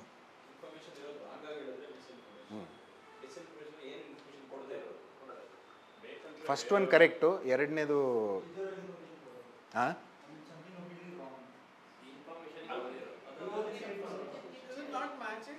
ಸಾರಿ no, first one is correct. Misinformation is wrong information. What is disinformation? No. ಇಲ್ಲ. not matching as per incomplete information. ಅಲ್ಲ ಬೇಸಿಕ್ ಬೇರೆ ಬೇರೆಯವರ ಬಗ್ಗೆ misinformation spread ಮಾಡೋದು. ಕರೆಕ್ಟ್. ಮಿಸ್ಇನ್ಫಾರ್ಮೇಷನ್ ಅಂದರೆ ನಮಗೆ ಗೊತ್ತಿಲ್ಲದೇನೆ ಅಥವಾ ಮಾಹಿತಿಯ ಕೊರತೆಯಿಂದಾಗಿ ನಾವು ತಪ್ಪು ಮಾಹಿತಿ ಹೇಳುವಂಥದ್ದು. That is misinformation. Disinformation is ಬೇಕು ಅಂತ ತಪ್ಪು ಮಾಹಿತಿ ಹರಡಿಸೋದು. That is ಡಿಸ್ಇನ್ಫಾರ್ಮೇಷನ್. ಇದು ಮಾಧ್ಯಮಗಳಿಗೆ ಯಾಕೆ ಚಾಲೆಂಜ್ ಆಗಿದೆ ಅಂದರೆ, ಇದನ್ನು ನಾವು ದಿನ ಎಷ್ಟು ಮಿಸ್ಇನ್ಫಾರ್ಮೇಷನ್ ಇದೆ ಹೊರಗೆ, ಎಷ್ಟು ಡಿಸ್ಇನ್ಫಾರ್ಮೇಷನ್ ಇದೆ, ಯಾವುದನ್ನು ನಾವು ಜನರಿಗೆ ಎಷ್ಟಂತ ಹೇಳೋದು, ಇದು ಭಾಳ ನಮಗೆ ಚಾಲೆಂಜ್ ಆಗಿ ಕೂತಿದೆ ಇವತ್ತು. ಅದಕ್ಕೆ ವಿ ಪಿಕ್ ಅವರ್ ಬ್ಯಾಟಲ್ಸ್ ಅಂತೀವಿ. ನಾವು 100 ಇದೆ ಅಂದರೆ ನಾವು 100 ಮಾಡೋಕ್ಕೆ ನಮಗೆ ಬ್ಯಾಂಡ್ವಿತ್ ಇರಲ್ಲ. ನಾವು ಅದರ 10 ಪ್ರಮುಖ ಈ ಥರ ಮಿಸ್ಇನ್ಫಾರ್ಮೇಷನ್ ಡಿಸ್ಇನ್ಫಾರ್ಮೇಷನ್ ತೊಗೊಂಡು ಅದನ್ನು ಜನರಿಗೆ ಕರೆಕ್ಟ್ ಮಾಹಿತಿ ಕೊಡುವಂಥ ಪ್ರಯತ್ನ ನಾವು ಮಾಡ್ತೀವಿ. ಮತ್ತು ನಮ್ಮ ಸಂಪಾದಕೀಯಗಳು ಅದರಲ್ಲೆಲ್ಲ ನಾವು ಇದನ್ನೆಲ್ಲ ಫೈಟ್ ಮಾಡ್ತೀವಿ ದಿನ. ಹಿಂಗೆ ಹೇಳಿದ್ದು ಇದು ಇನ್ನೊಂದು ಡೇಟಾ ಬಗ್ಗೆ ನಾನು ಆ್ಯಕ್ಚುಲಿ ಮರ್ತೆ, ನಿಮಗೆ ಸ್ವಲ್ಪ ನಿಮಗೆ ಯಾರನ್ನು ಹೇಳ್ಬೋದಾ ಅಂತ. ಡೇಟಾ ನಾನು ನಿಮ್ಗೆ ಹೇಳಿದೆ, ಡೇಟಾನಲ್ಲಿ ಮ್ಯಾಜಿಕ್ಕೂ ಇದೆ ಅಂತ, ಆದರೆ ಡೇಟಲ್ಲಿ ಚಾಲೆಂಜು ಇದೆ. ಒಂದು ಚಾಲೆಂಜ್ ನಾನು ನಿಮ್ಗೆ ಹೇಳಿದೆ, ಸಿಕ್ಕಾಪಟ್ಟೆ ಟೈಮ್ ತೊಗೊಳುತ್ತೆ ಅಂತ. ಅದು ನಾನು 10th ಸ್ಟ್ಯಾಂಡರ್ಡಲ್ಲಿ ಮ್ಯಾಥ್ಸಲ್ಲಿ ಭಾಳ ವೀಕ್ ಇದ್ದೆ. ಆಮೇಲೆ ನಾನು ಅಕೌಂಟ್ಸಲ್ಲೂ ಸ್ವಲ್ಪ ವೀಕ್ ಇದ್ದೆ. ಬಟ್ ಈಗ ಜರ್ನಲಿಸಮ್ ಸೇರಿದ ಮೇಲೆ ನನಗೆ ನಂಬರ್ಸ್ ಅಂದರೆ ನನಗೆ ಈಗ ಕಂಫರ್ಟಬಲ್ ಆಗಿಬಿಟ್ಟಿದ್ದೀನಿ. ನಾನು ಡೇಟಾ ಸ್ಟೋರೀಸ್ ಎಲ್ಲ ಮಾಡ್ತೀನಿ. ಆದರೆ ಒಂದು ಚಾಲೆಂಜ್ ಏನು ಅಂದರೆ, ಡೇಟಾನ ರೀಡ್ ಮಾಡೋದು ಹೇಗೆ, ಮತ್ತು ಈಗ ಒಂದು ಡೇಟಾ ನಂಬರ್ ಇದೆ, ವಾಟ್ ಡಸ್ ಇಟ್ ಮೀನ್ ಅಂತ ಹೇಳೋದೇ ಡೇಟಾ ಜರ್ನಲಿಸಮು. ಬರೀ ನಂಬರ್ ಪಬ್ಲಿಷ್ ಮಾಡಿದ್ರೆ ಜನಕ್ಕೆ ಅರ್ಥ ಆಗಲ್ಲ. ವಾಟ್ ಡಸ್ ಇಟ್ ಮೀನ್ ಅನ್ನೋದು. ನಿಮಗೊಂದು ಇತ್ತೀಚಿನ ಒಂದು ಡೇಟಾ, ಫ್ಯಾಸಿನೇಟಿಂಗ್ ಡೇಟಾ, ಅದು ಎಲೆಕ್ಷನ್ನಿಂದ ನಮಗೆ ಬಂತು. 23ರ ಚುನಾವಣೆಯಲ್ಲಿ BJP ಮತ ಪ್ರಮಾಣ 36%, ಅವ್ರಿಗೆ ಬಂದಿದ್ದು 66 ಸೀಟು. 36% vote, 66 seat. 18ರ ಚುನಾವಣೆಯಲ್ಲಿ BJPಗೆ ಬಂದಿದ್ದು 36% ವೋಟು, 104 ಸೀಟು. ಹೆಂಗದು? ವೋಟ್ ಶೇರ್ ಕಡಿಮೆ ಆಗಿಲ್ಲ, ಸೀಟ್ ಮಾತ್ರ ಸಿಕ್ಕಾಪಟ್ಟೆ ಡ್ರಾಸ್ಟಿಕ್ ರಿಡಕ್ಷನ್. ಹೇಗೆ, ಯಾರನ್ನು ಹೇಳ್ಬೋದಾ?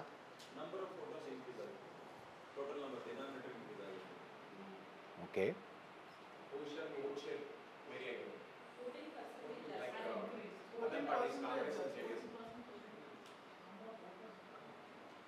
ಇದಕ್ಕೆ ಪೊಲಿಟಿಕಲ್ ಎಕ್ಸ್ಪ್ಲನೇಷನ್ ಒಂದಿದೆ. ನೀವೆಲ್ಲ ಹೇಳಿದ್ದೆಲ್ಲ ಇರ್ಬೋದು, ಯಾಕಂದರೆ ನಂಬರ್ ಆಫ್ ವೋಟರ್ಸ್ ಇನ್ಕ್ರೀಸ್ ಆಗೇ ಆಗುತ್ತೆ ಪ್ರತಿ ಚುನಾವಣೆಯಲ್ಲಿ. ಇದಕ್ಕೆ ಪೊಲಿಟಿಕಲ್ ಎಕ್ಸ್ಪ್ಲನೇಷನ್ ಎರಡಿದೆ. ಒಂದು, BJP ತನ್ನ ಮತ ಎಲ್ಲಿ ಕಳ್ಕೊಳ್ತೋ ಅದು ಇನ್ನೊಂದು ಭಾಗದಲ್ಲಿ ಅದಕ್ಕೆ ಸರಿಯಾಗೋ ಥರ ಮ್ಯಾಚ್ ಮಾಡ್ಕೊಳ್ತು, ಇನ್ಕ್ರೀಸ್ ಆಯಿತು. ಒಂದು ಕಡೆ ಇನ್ಕ್ರೀಸ್ ಆಯಿತು, ಇನ್ನೊಂದು ಕಡೆ ಬಿತ್ತು. ಇನ್ನೊಂದು ಎಕ್ಸ್ಪ್ಲನೇಷನ್ ಏನು ಅಂತಂದರೆ, BJP ಅಭ್ಯರ್ಥಿಗಳು ಯಾರು ಗೆದ್ರಲ್ಲ 66 ಜನ, ಅವರು ಎಂಥ ದೊಡ್ಡ ಮಾರ್ಜಿನಲ್ಲಿ ಗೆದ್ದರು ಅಂದರೆ, ಆ ವೋಟ್ ಶೇರ್, ಅವ್ರು ಪಡೆದಂಥ vote share total party vote ಶೇರ್ಗೆ ಆ್ಯಡ್ ಆಗಿ 36% ಹಂಗೆ ಉಳ್ಕೊಳ್ತು ಅಂತ. ಇದನ್ನು ನಾವು ಹೇಳಬೇಕಲ್ಲ ಜನರಿಗೆ. ಸೊ ಇದು ಒಂದು ಚಾಲೆಂಜು ಅಂತ. ಡೇಟಾ ಈ ಥರದ್ದೆಲ್ಲ ನಮಗೆ ಪಾಸಿಬಿಲಿಟೀಸನ್ನು ನಮ್ಮ ಮುಂದೆ ಇಡುತ್ತೆ. ಸೊ ಇದಿಷ್ಟು ನಾನು ನಿಮಗೆ ಹೇಳೋಣ ಅಂತ ಬಂದೆ. ಏನಾದರೂ ಪ್ರಶ್ನೆಗಳಿದ್ದರೆ ಕೇಳ್ಬೋದು. ಯಾವುದು? ಇಂಜಂಕ್ಷನ್, ಹೌದು ಹೌದು. Yes, I told you, all media houses are included. No. ಏನು ಬರೆಯೋದಿಲ್ಲ. ಇಂಜಂಕ್ಷನಲ್ಲಿ ಒಂದೇ ನಮಗೆ ಅಲೋ ಇರೋದೇನು ಅಂದರೆ, ಪ್ರೊಸೀಡಿಂಗ್ಸ್ ಏನೇನಾಗುತ್ತೋ, ಈಗ ಯಾವುದೋ ಒಂದು ತನಿಖೆ ಆಗ್ತಿದೆ, ಈಗ ತನಿಖಾಧಿಕಾರಿಗಳು ಪ್ರೆಸ್ ಮೀಟ್ ಮಾಡ್ತಾರೆ, that we can report. But on our own we can't find out and right. No, because then we will have to face the court. Because ಆಮೇಲೆ ಅವರು ವರ್ಡಿಂಗ್ಸ್ ಹೆಂಗೆ ಹಾಕ್ಬಿಡ್ತಾರೆ ಇಂಜಂಕ್ಷನಲ್ಲಿ ಅಂದರೆ ನೀವು ಯಾವುದನ್ನು ಸುಮ್ಮನೆ ತೆಗೆದು ನೋಡಿ ನಿಮ್ಗೆ ಸಿಗ್ಬೋದು. Nothing defamatory shall be published or broadcast ಅಂದ್ಬಿಡ್ತಾರೆ. ಈಗ ವಾಟ್ ಈಸ್ ಡೆಫಮೇಟ್ರಿ ಅನ್ನೋದೇ ವೇಗಲ್ಲಿ. ಅದನ್ನು ಕೂತ್ಕೊಂಡು ಯಾರು ಹೋಗಿ ನಾಳೆ ಕಂಟೆಂಪ್ಟ್ ಏನಾದರೂ ಆದರೆ ಅದು ನಮ್ಗೆ ಭಾಳ ಸಮಸ್ಯೆ ಆಗುತ್ತೆ. ಇಲ್ಲ ಇಲ್ಲ ಇಲ್ಲ ಇಲ್ಲ ಇಲ್ಲ. No, I am saying injunction is a provision that is there. But injunction ಕೊಡೋ ಒಂಥರ ಫ್ರೀಕ್ವೆನ್ಸಿ ಕರ್ನಾಟಕದಲ್ಲಿ ಜಾಸ್ತಿ ಆಗಿಬಿಟ್ಟಿದೆ ಅಂತ. ನಮ್ಮ ಲೋಕಲ್ ಕೋರ್ಟ್ಗಳು ಬೇರೆ ಕಡೆನೂ ಕೊಟ್ಟಿದ್ದಾರೆ, ಬಟ್ ಈ ಫ್ರೀಕ್ವೆನ್ಸಿ ಹೋದವ್ರಿಗೆಲ್ಲ ಕೊಡಲ್ಲ ಅಂತ ಆಗುತ್ತೆ. ನಾನು ಹೇಳಿದ್ನಲ್ಲ ನಮ್ಮ ಲೀಗಲ್ ಟೀಮ್ ಅವರು. But see one Deccan Herald filing an appeal will not matter. ಈಗ 40-50 ಮೀಡಿಯಾ ಹೌಸಸ್ಗೆ ಬಂದಿರತ್ತಲ್ಲ ಇಂಜಂಕ್ಷನ್, ನಾವೆಲ್ಲರೂ ಕಲೆಕ್ಟಿವ್ ಆಗಿ ಇದ್ರ ಬಗ್ಗೆ ಫೈಟ್ ಮಾಡಿದಾಗ ಮಾತ್ರ ನಮಗೆ ಅದು ಇದಾಗುತ್ತೆ. ಹಾಂ, ಸಾಧ್ಯ ಇದೆ, ಬಟ್ ಅದು ಆಗಬೇಕಲ್ಲ.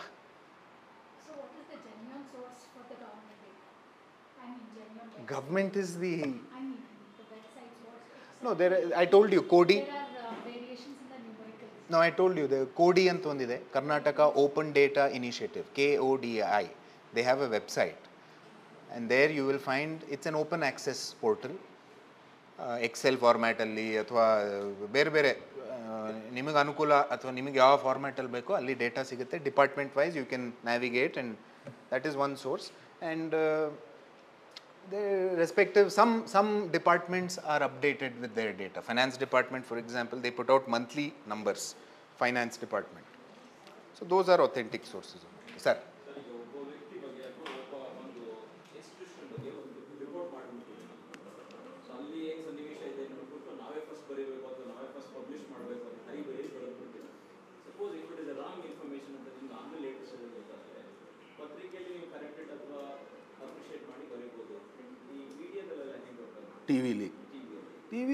ಟಿ ವಿಲಿ ನಾನು ಓಕೆ, ಪ್ರಶ್ನೆ ಇರೋದು ಮಾಧ್ಯಮ, ಪ್ರಿಂಟ್ ಮಾಧ್ಯಮದಲ್ಲಿ ಏನಾದರೂ ತಪ್ಪು ಆದರೆ ಅದನ್ನು ಕ್ಲಾರಿಫಿಕೇಷನ್ ನಾವು ಪಬ್ಲಿಷ್ ಮಾಡ್ಬೋದು.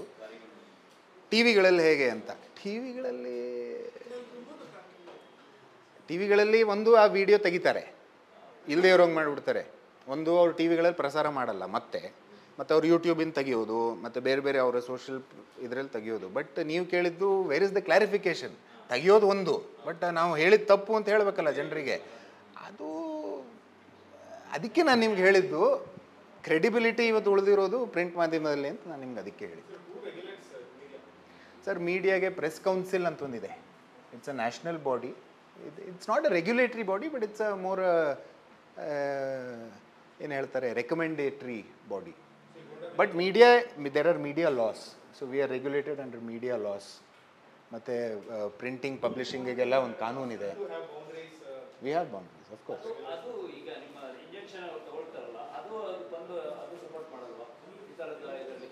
ಇಲ್ಲ, ಏನಾಗುತ್ತೆ ಆವಾಗ ವ್ಯಕ್ತಿಯ ವೈಯಕ್ತಿಕ ಹಕ್ಕು ಜಾಸ್ತಿ ಸುಪ್ರೀಂ ಆಗಿಬಿಡುತ್ತೆ. ಈಗ ನಿಮ್ಮ ಹಕ್ಕಿದೆ, ನಿಮ್ಮನ್ನು ಡೆಫಮೇಷನ್ ಲಾಸ್ ಭಾಳ ಸ್ಟ್ರಾಂಗ್ ಇದೆ ಇಂಡಿಯಲ್ಲಿ.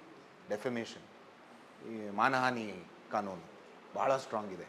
ಸೊ ಈಗ ನೀವು ಹೋಗಿ ಕೋರ್ಟ್ಗೆ ನನಗೆ ಮಾನಹಾನಿ ಆಗ್ತಿದೆ ಅದನ್ನು ತಡಿಬೇಕು ಅಂದಾಗ ಕೋರ್ಟ್ ನಿಮ್ಮ ರಕ್ಷಣೆಗೆ ಬರುತ್ತೆ.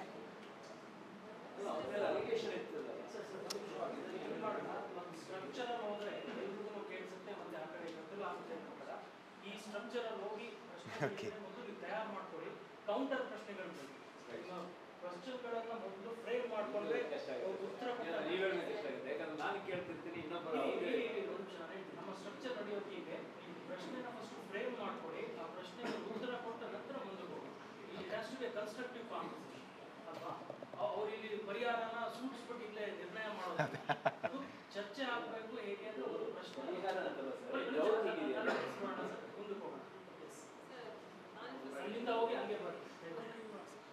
ಒಂದು ನಿಮಿಷ, I'll come to you. ಹೇಳಿ.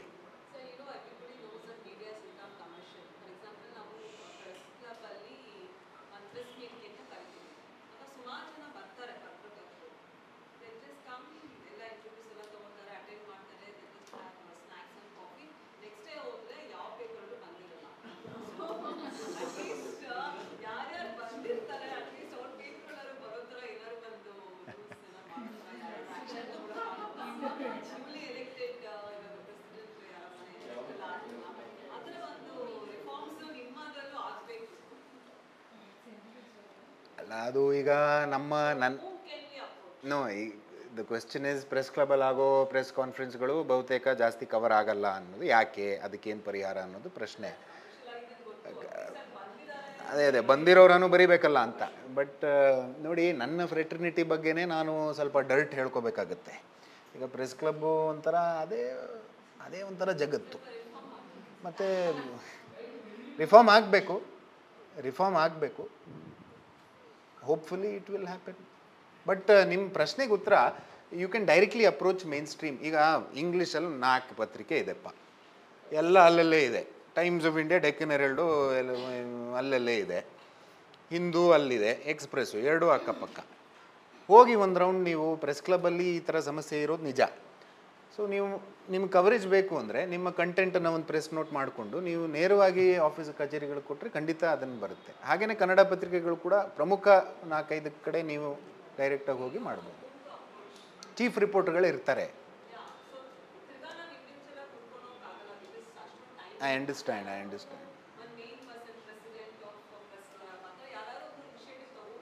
ತಗೋಬೇಕು, ನಿಜ, ಐ ಅಗ್ರಿ. ಮೇಲೆಲ್ಲ ಮಾಡ್ಬೋದು, ಮಾಡ್ತಾರೆ ಸರ್. ಸ್ಟ್ರಿಂಜರ್, ಹಾಂ,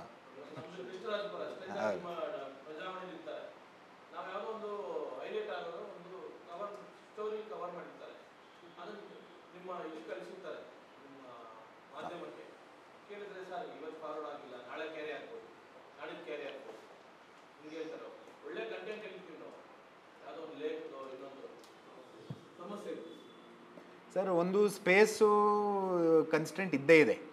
ಈಗ ತುಂಬ ಎಷ್ಟೊಂದು ನಮ್ಗೆ ಹಿಂಗೆ ಮಿಸ್ ಆಗುತ್ತೆ. ಅಂದರೆ ಹೌದು, ಮಿಸ್ ಆಗುತ್ತೆ. ಬಟ್ ಐ ಮೀನ್ ಜಾಗ ಇಲ್ಲದೆ ಇದ್ದಾಗ ಬರಲ್ಲ. ಆಮೇಲೆ 2 ಒಳ್ಳೆ ಸ್ಟೋರಿ ಸ್ಪೇಸ್ಗೆ ಹೊಡೆದಾಡ್ತಿರುತ್ತೆ. ಅದರಲ್ಲಿ ಅಲ್ಟಿಮೇಟ್ಲಿ ಒಂದು ಉಳ್ಕೋಬೇಕು, ಇನ್ನೊಂದು ಪತ್ರಿಕೆ ಒಳಗೆ ಹೋಗಬೇಕು.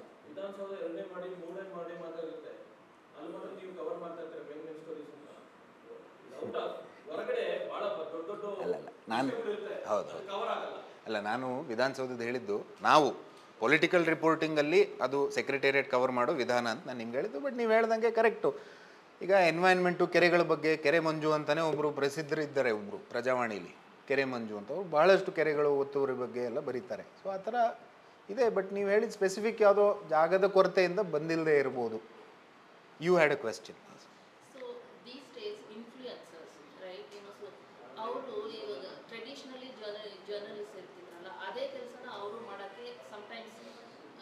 ನೆರೆಟಿವ್ ಬಿಲ್ಡಿಂಗ್ ಮಾಡಕ್ಕೆ ಹೋಗ್ತಾರೆ. ಸೊ ಫ್ಯಾಕ್ಟ್ ರಿಪೋರ್ಟಿಂಗ್ ಮಾಡಕ್ಕೆ ಹೋಗಲ್ಲ. How much of that impacts your traditional journalism? It impact ಯಾವಾಗ? ದ ಕ್ವೆಶ್ಚನ್ ಇಸ್, ಇನ್ಫ್ಲೂಯೆನ್ಸರ್ಸ್ ಇರ್ತಾರೆ, they are also trying to be journalist. So how is that affecting our work ಅಂತ ನಾವು ಜಾಸ್ತಿ influencers ಮಾಡೋ ಕಂಟೆಂಟೇ ಬೇರೆ. Their focus will be different, or focus will be different. Influencers will bring in opinions, there opinions. ಆದರೆ ನಾವು ರಿಪೋರ್ಟರ್ಗಳಾಗಿ ನಮ್ಮ opinion ಹಾಕೋ ಅವಕಾಶ ನಮಗಿಲ್ಲ. ನಾನು ಹಾಕಿದ್ರೂ ಕೂಡ ಅದು ಸುದ್ದಿ ಆಗಲ್ಲ, ಆವಾಗ ಒಪಿನಿಯನ್ ಆಗಿಬಿಡುತ್ತೆ. So that is the big difference. So which is why that is the big divide that exist between influencers. They are trying to influence, as the name suggests. We are not trying to influence, we are trying to inform. So we go to a press conference of the Chief Minister, we ask questions, and our job is to report what the Chief Minister said in response to those questions. We don't sit in judgment saying what the Chief Minister said was right or wrong. That's not our job. At least that's not the reporter's job. But influencers can do that. They are trying to constantly influence. So that is the big difference. So there is hardly any overlap in terms of any impact or anything. Forget about the writing this thing.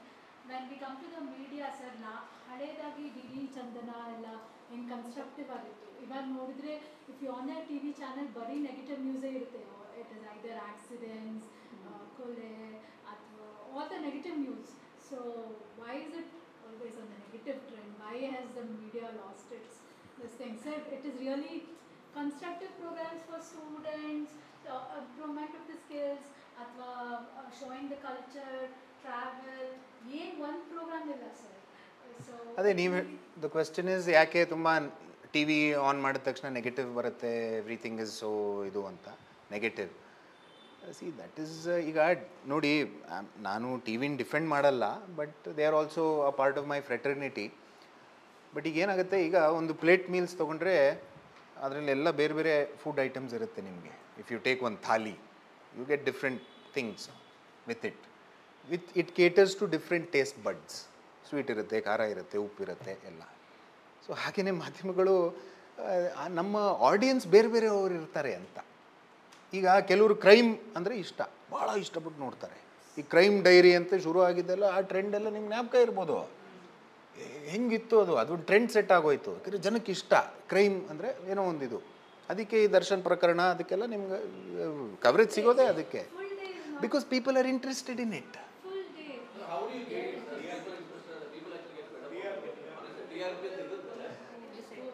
Sir ನಮ್ಮ opinion ಕೇಳೋಂಥ ಜಾಗ ಇಲ್ವಲ್ಲ.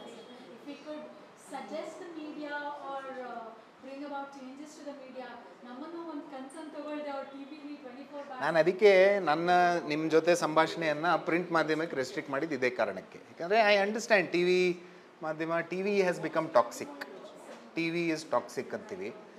So ಅದಕ್ಕೆ print ಓದಿ, newspapers ಓದಿ.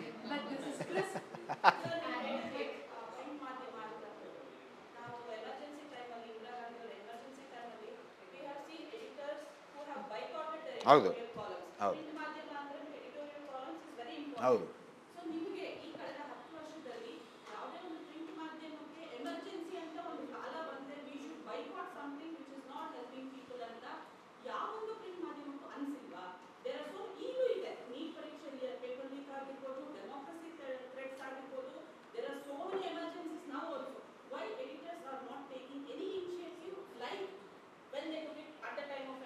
C ನೀವು ಹೇಳ್ತಿರೋ 75, 76 emergency ಬೇರೆ, ಈಗಿರೋದು ನೀವು ಹೇಳ್ತಿರೋದು ಐ ಅಂಡರ್ಸ್ಟ್ಯಾಂಡ್. ಆವಾಗ it was an actual emergency. Constitution was amended to impose emergency. ಈಗ ನೀಟ್ ಇದೆ, ನೀವು ಹೇಳೋದು ನೀಟ್ ಕೂಡ ಒಂದು ಅಂದರೆ it's as important as emergency ಅಂತ. ಬಟ್ ಹಂಗಾರೆ ನಾವು ಬಾಯ್ಕಾಟ್ ಅಂದರೆ ಏನು? Should we stop writing?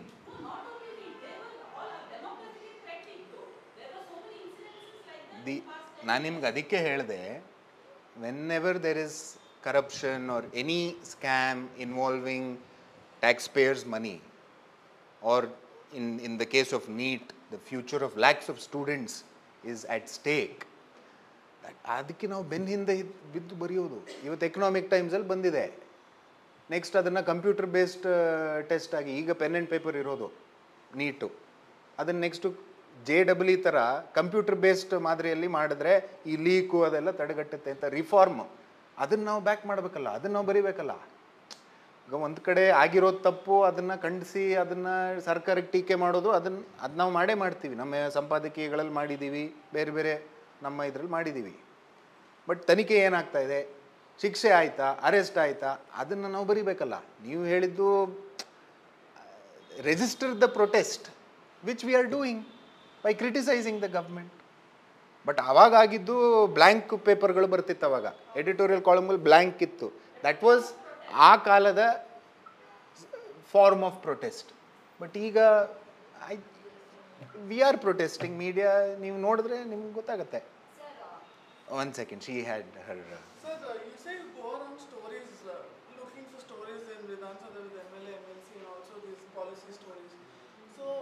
ಅವರು when they are telling you ಅವ್ರ ಇಲಾಖೆಯಲ್ಲಿ ಏನೇನು ಆಗ್ತಿದೆ ಅಂತ ಅವ್ರು ನಿಮ್ಗೆ ಹೇಳಿದಾಗ just write and come, or do you also counter them? We counter them. Do they answer? Yeah. Sometimes they answer. If they have an answer, they'll answer. Otherwise they'll say I'll get back to you. ನಾನು ಮಾಹಿತಿ ತರಿಸ್ಕೊಂಡು ಹೇಳ್ತೀನಿ. But then you still print it and leave it there. That's how it is. See, we don't write everything they say, no. We write things that are of interest to readers, right? ಈಗ Krishna ಬೈರೇಗೌಡರು revenue minister ಆಗಿ he is trying to clean up the sub registrar ಇದು, ಅದನ್ನು we write it because it affects a lot of people. People who want to go to a sub registrar office to register their properties, ಅವ್ರಿಗೆ if some changes happening they will be interested to know. ಈಗ ಹಂಗನ್ಬಿಟ್ಟು ಈಗ actually ಎಷ್ಟೊಂದು ಇಲಾಖೆಗಳು ನಾವು ಕವರೇ ಮಾಡಲ್ಲ, ಯಾಕಂದರೆ ಅಲ್ಲಿ ಏನು ಇರಲ್ಲ ಬರೀಕೆ. ಈಗ ಫಾರ್ ಎಕ್ಸಾಂಪಲ್ ಒಂದು ಗೆಜೆಟ್ ಅಂತ ಒಂದು ಇಲಾಖೆ ಇದೆ, ಏನಿರುತ್ತೆ ಅದ್ರಲ್ಲಿ ಬರೆಯೋಕ್ಕೆ ಅಂತ, ನಮ್ಗೆ ಜನಕ್ಕೆ ಉಪಯೋಗ ಆಗುವಂಥದ್ದು ಏನಿರುತ್ತೆ ಅಂತ, ರೈಟ್. ಆಮೇಲೆ ಇನ್ನು ಕೆಲವು ಇಲಾಖೆಗಳ ಕೆಲಸನೇ ನಡೀತಿಲ್ಲ, ಏನು ಸ್ಮಾಲ್ ಸ್ಕೇಲ್ ಇಂಡಸ್ಟ್ರೀಸ್ ಅಂತಿದೆ. Actually it's an important industry portfolio, but ಜನಕ್ಕೆ ಉಪಯೋಗ ಆಗುವಂಥದ್ದು ಏನು ಬೆಳವಣಿಗೆಗಳಿಲ್ಲದೆ ಇದ್ದಾಗ we don't focus on that, V focus on what interests people. Sir, ನಿಮ್ಮ ಈಗ ರಾಜಕೀಯ ವಿಶ್ಲೇಷಣೆಯಲ್ಲಿ ನಮ್ಮ ಕರ್ನಾಟಕದಲ್ಲಿ ಈ ಒಂದು ಭ್ರಷ್ಟ ವ್ಯವಸ್ಥೆಯಲ್ಲಿ, ವಂಶ ರಾಜಕಾರಣದ ವ್ಯವಸ್ಥೆಗಳಲ್ಲಿ ಎಲ್ಲ ಪಕ್ಷಗಳಲ್ಲೂ ಯುವ ನಾಯಕರು ಇದ್ದಾರೆ. ಸೊ ಅವರಿಗೆ ಕರ್ನಾಟಕದಲ್ಲಿ ಭವಿಷ್ಯ ಇದೆಯಾ, ಇಲ್ಲ ಸುಮ್ಮನೆ ಪ್ರಯತ್ನ ವ್ಯರ್ಥನ? ಯಾಕೆಂದರೆ ಈ ಹಿರಿಯರು ಯುವತ್ಸ್ಗೆ ಬಿಡ್ಕೊಡ್ತಾ ಇಲ್ಲ, ಯೂತ್ಸು ಪ್ರಯತ್ನ ಮಾಡೋದು ಬಿಡ್ತಾ ಇಲ್ಲ. ಸೊ ನಾನು ಕೇಳ್ತಾ ಇದ್ದೀನಿ, ಯುವಕರಿಗೆ ಯುವತಿಯರಿಗೆ ರಾಜಕೀಯದಲ್ಲಿ ಭವಿಷ್ಯ ಇದೆಯಾ?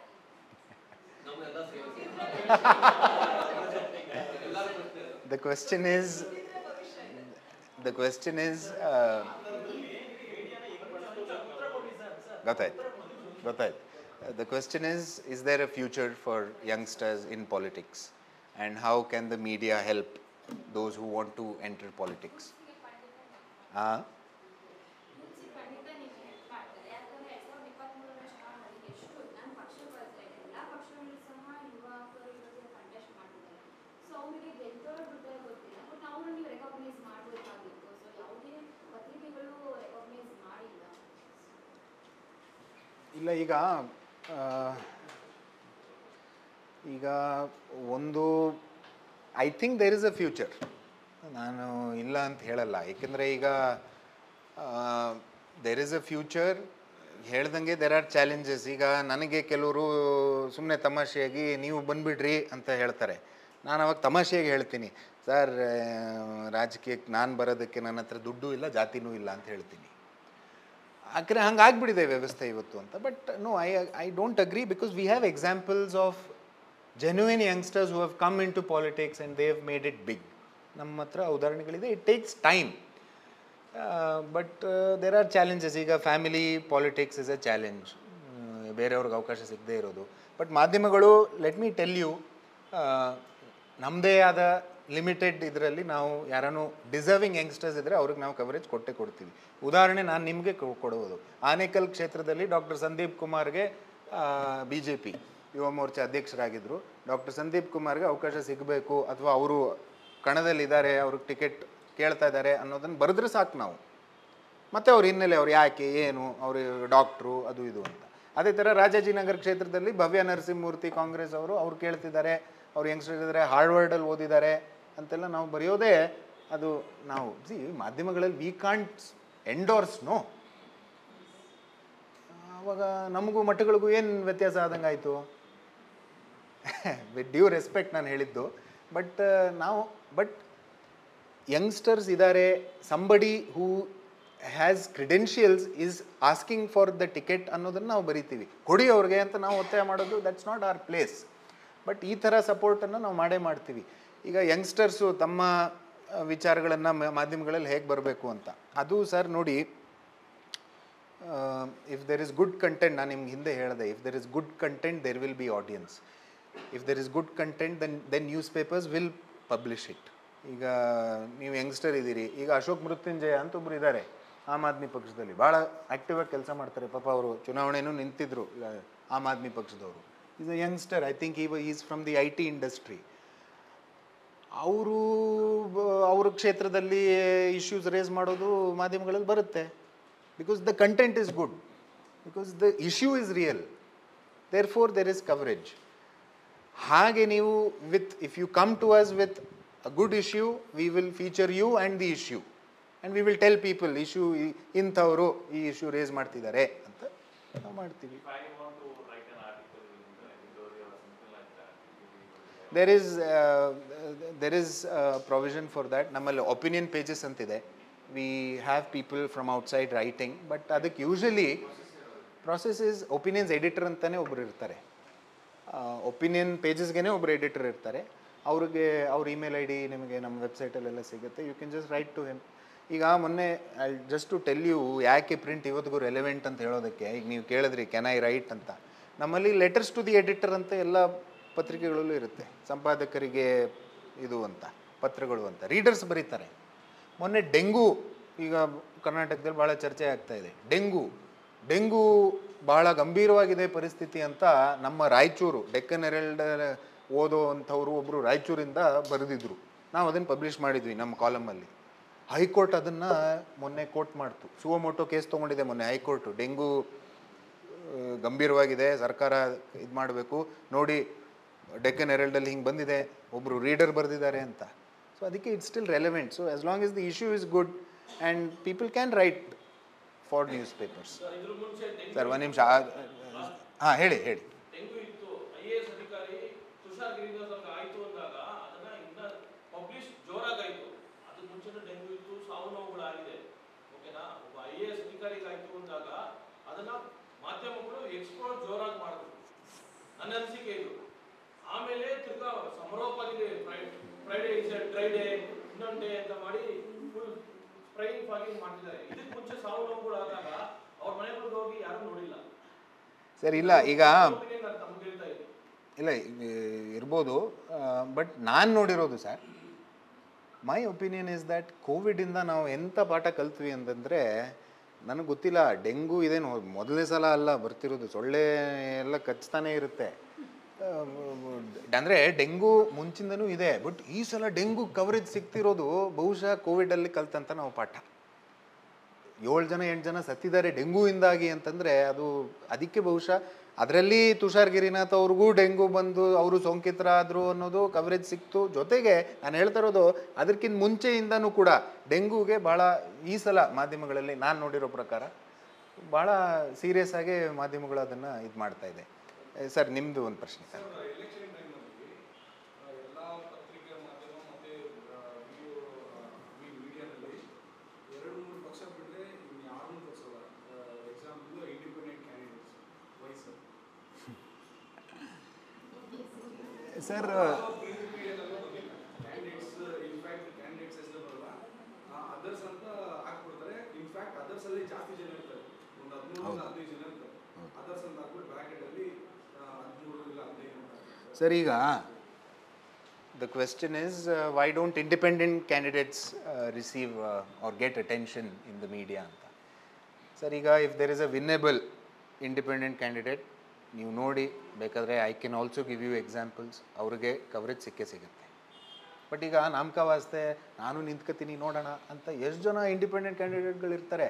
ನೀವು 2023 ಡೇಟಾ ನೋಡಿ, ನಮ್ಮ ಅಸೆಂಬ್ಲಿ ಚುನಾವಣೆದು ಮೇನ್ ಸ್ಟ್ರೀಮ್ ಪಕ್ಷಗಳಿಂದ 224 ಇಂಟು 3 ಅಂದರೆ ಕಾಂಗ್ರೆಸ್ಸು, BJP, JDS.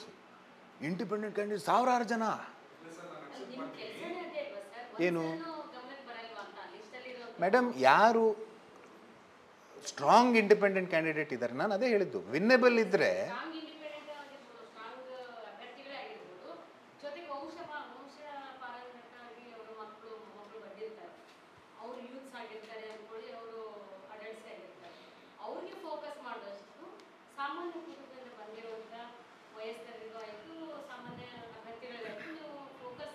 ಮೇಡಮ್ ಈಗ ನಿಮ್ಗೊಂದು ಎಕ್ಸಾಂಪಲ್ ಕೊಡ್ತೀನಿ.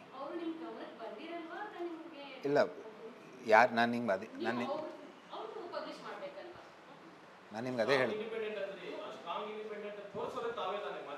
ಹೌದು ಸರ್, ನಾನು ನಿಮ್ಗೆ ಅದೇ ಹೇಳ್ತಾ ಇರೋದು. ಈಗ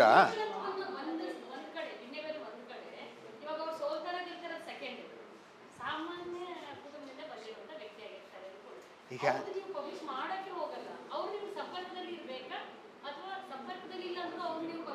ಇಲ್ಲ ಹಂಗಲ್ಲ. ಈಗ ಲೋಕಸಭೆ ಚುನಾವಣೆದು ಮೊನ್ನೆ ನಡೆದಂಥದ್ದು ನಿಮಗೆ ಒಂದು ಎಕ್ಸಾಂಪಲ್ ಕೊಡ್ತೀನಿ. GB ವಿನಯ್ ಕುಮಾರ್ ಅಂತ ದಾವಣಗೆರೆಯಲ್ಲಿ ಪಕ್ಷೇತರರಾಗಿ ಇಂಡಿಪೆಂಡೆಂಟಾಗಿ ನಿಂತ್ಕೊಂಡ್ರು. ಸಿಕ್ಕಾಪಟ್ಟೆ ಕವರೇಜ್ ಸಿಕ್ತು ಅವ್ರಿಗೆ. ಯಾಕೆ? ಅದೇ ದಾವಣಗೆರೆ ಕ್ಷೇತ್ರದಲ್ಲಿ ಇನ್ನೂ ಒಂದು 10-15 ಜನ ಇಂಡಿಪೆಂಡೆಂಟ್ಸ್ ನಿಂತಿದ್ರು. GB ವಿನಯ್ ಕುಮಾರ್ ಅನ್ನೋರಿಗೆ ಯಾಕೆ ಕವರೇಜ್ ಸಿಕ್ತು ಅಂತಂದರೆ he was a strong candidate.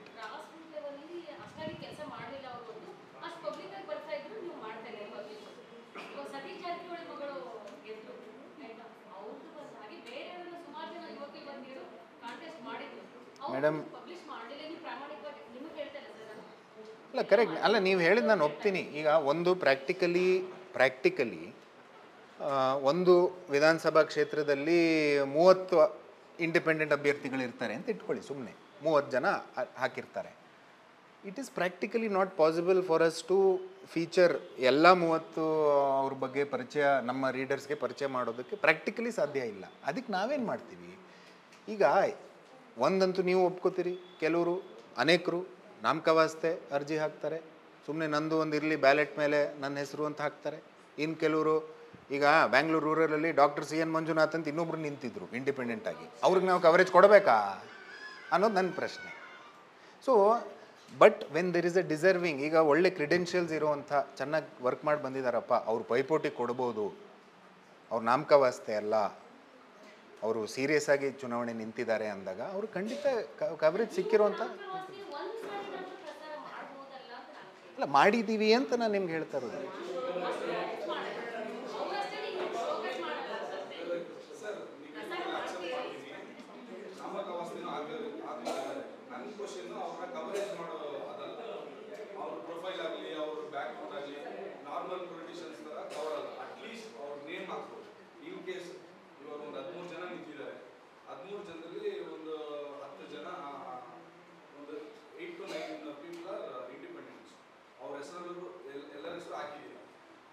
Next 5 years ಅಥವಾ 6 years ಅಲ್ಲಿ ಅವ್ರೇನೋ ಒಂದು ಒಳ್ಳೆ ಕೆಲಸ ಮಾಡಿದ್ರು ಅಥವಾ ಒಂದು ಕೆಟ್ಟ ಕೆಲಸ ಮಾಡಿದ್ರು, ಅದನ್ನ ನೀವು ತೋರಿಸ್ಬೋದು. ಈ ಥರ ಅಟೆಂಡ್ ಮಾಡಿದ್ರು ಅಂದರೆ ಕಂಟೆಸ್ಟ್ ಮಾಡಿದ್ರು ಅಂತ, ಕಂಟೆಸ್ಟ್ ಮಾಡಿದ್ರು, ಇವರು ಈ ಥರ ಆಗಿದ್ದಾರೆ ಅಂತ ತೋರಿಸ್ಬೋದು. ಬಟ್ ನೀವು ಅದರ್ಸ್ ಅಂತ ಹಾಕ್ಬಿಟ್ರೆ ಬೇರೆ ಕವರೇಜ್ ಬೇಡ, ಅಟ್ಲೀಸ್ಟ್ ಬೇಸಿಕ್ ಇಷ್ಟು ಜನ ಇದ್ದಾರೆ ಅದನ್ನು ತೋರಿಸಿದ್ರಲ್ಲ, ಅದೇ ಕರೆಕ್ಟ್ ಸರಿ ಇದೆ.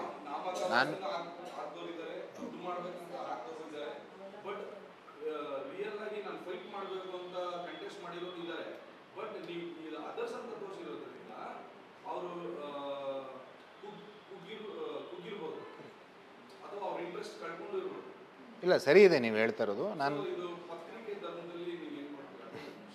ನಾನು ಅದನ್ನೇ ಮೇಡಮ್ಗೆ ಉತ್ತರ ಅಥವಾ ಇನ್ನೊಂದು ಲಾಸ್ಟ್ ಬೇರೆ ಪಾರ್ಟಿಯವರು ಏನಾದರೂ ನಿನ್ನ ಬ್ಲಾಕ್ ಮಾಡ್ತಾರೆ, ಇಲ್ಲ ಹಾಕ್ಬಾರ್ದು, ಇಲ್ಲ ಇಲ್ಲ ಇಲ್ಲ ಇಲ್ಲ ಇಲ್ಲ ಅವರು ದುಡ್ಡು ಕೊಟ್ಟು ಹಾಕ್ತಾರ, ಇಲ್ಲ ಅಲ್ಲ ದುಡ್ಡು ಕೊಟ್ಟು ಬರ್ಸೋರು ಇದ್ದಾರೆ.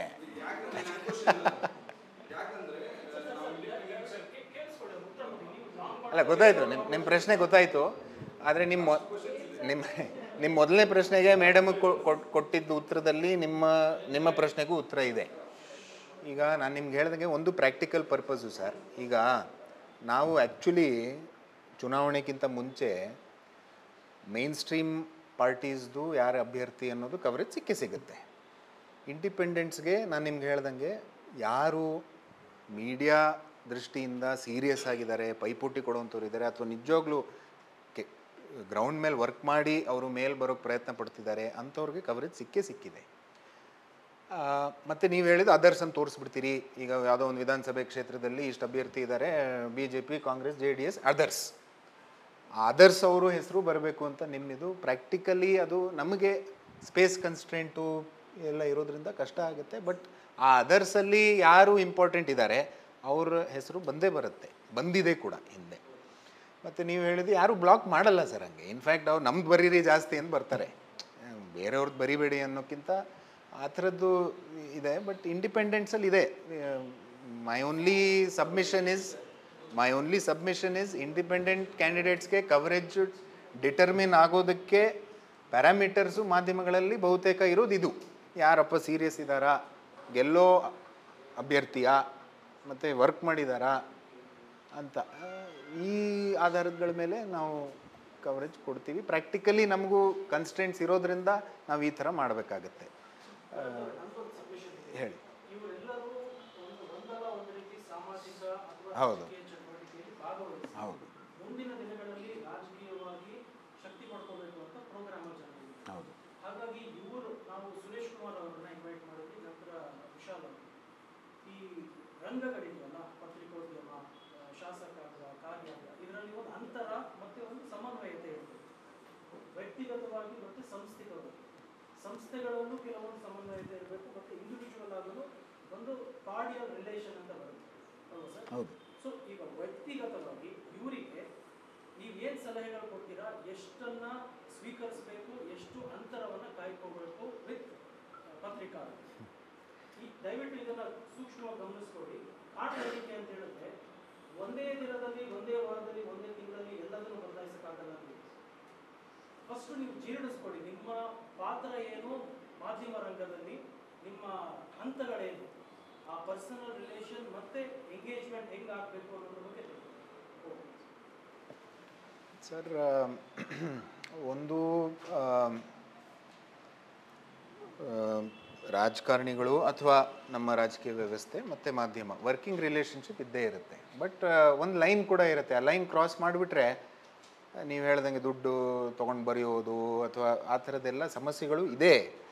ಬಟ್ ಈಗ just like there are good doctors, bad doctors, ಪೊಲೀಸರಲ್ಲೂ ಒಳ್ಳೆ ಪೊಲೀಸು, ಕೆಟ್ಟ ಪೊಲೀಸ್ ಅಂತ ಇರೋದು ಥರನೇ ಮಾಧ್ಯಮಗಳಲ್ಲೂ ಒಳ್ಳೆಯವರು ಕೆಟ್ಟವರು ಅಂತಿದೆ, ಎಲ್ಲ ಕ್ಷೇತ್ರಗಳಲ್ಲೂ ಇರೋ ಹಾಗೆ. ಬಟ್ ಆ ಒಂದು ಲೈನ್ ಇದೆ.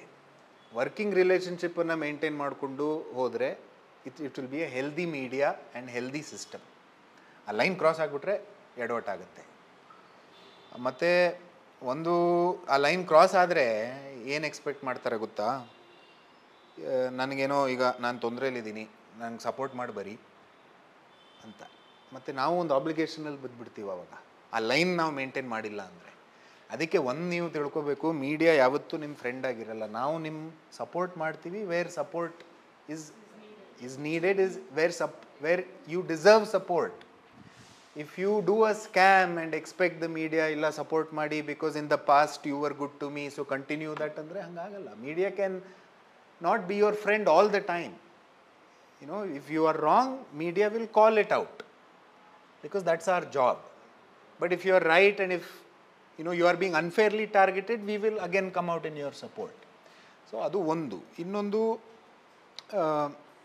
ಇತ್ತೀಚೆಗೆ ಒಂದು ಇದಾಗಿದೆ, ಬಹುಶಃ ನಿಮ್ಮ ಹಂತಗಳಲ್ಲಿ ನೀವು ಅದನ್ನು ಯೋಚನೆ ಮಾಡ್ಬೋದು.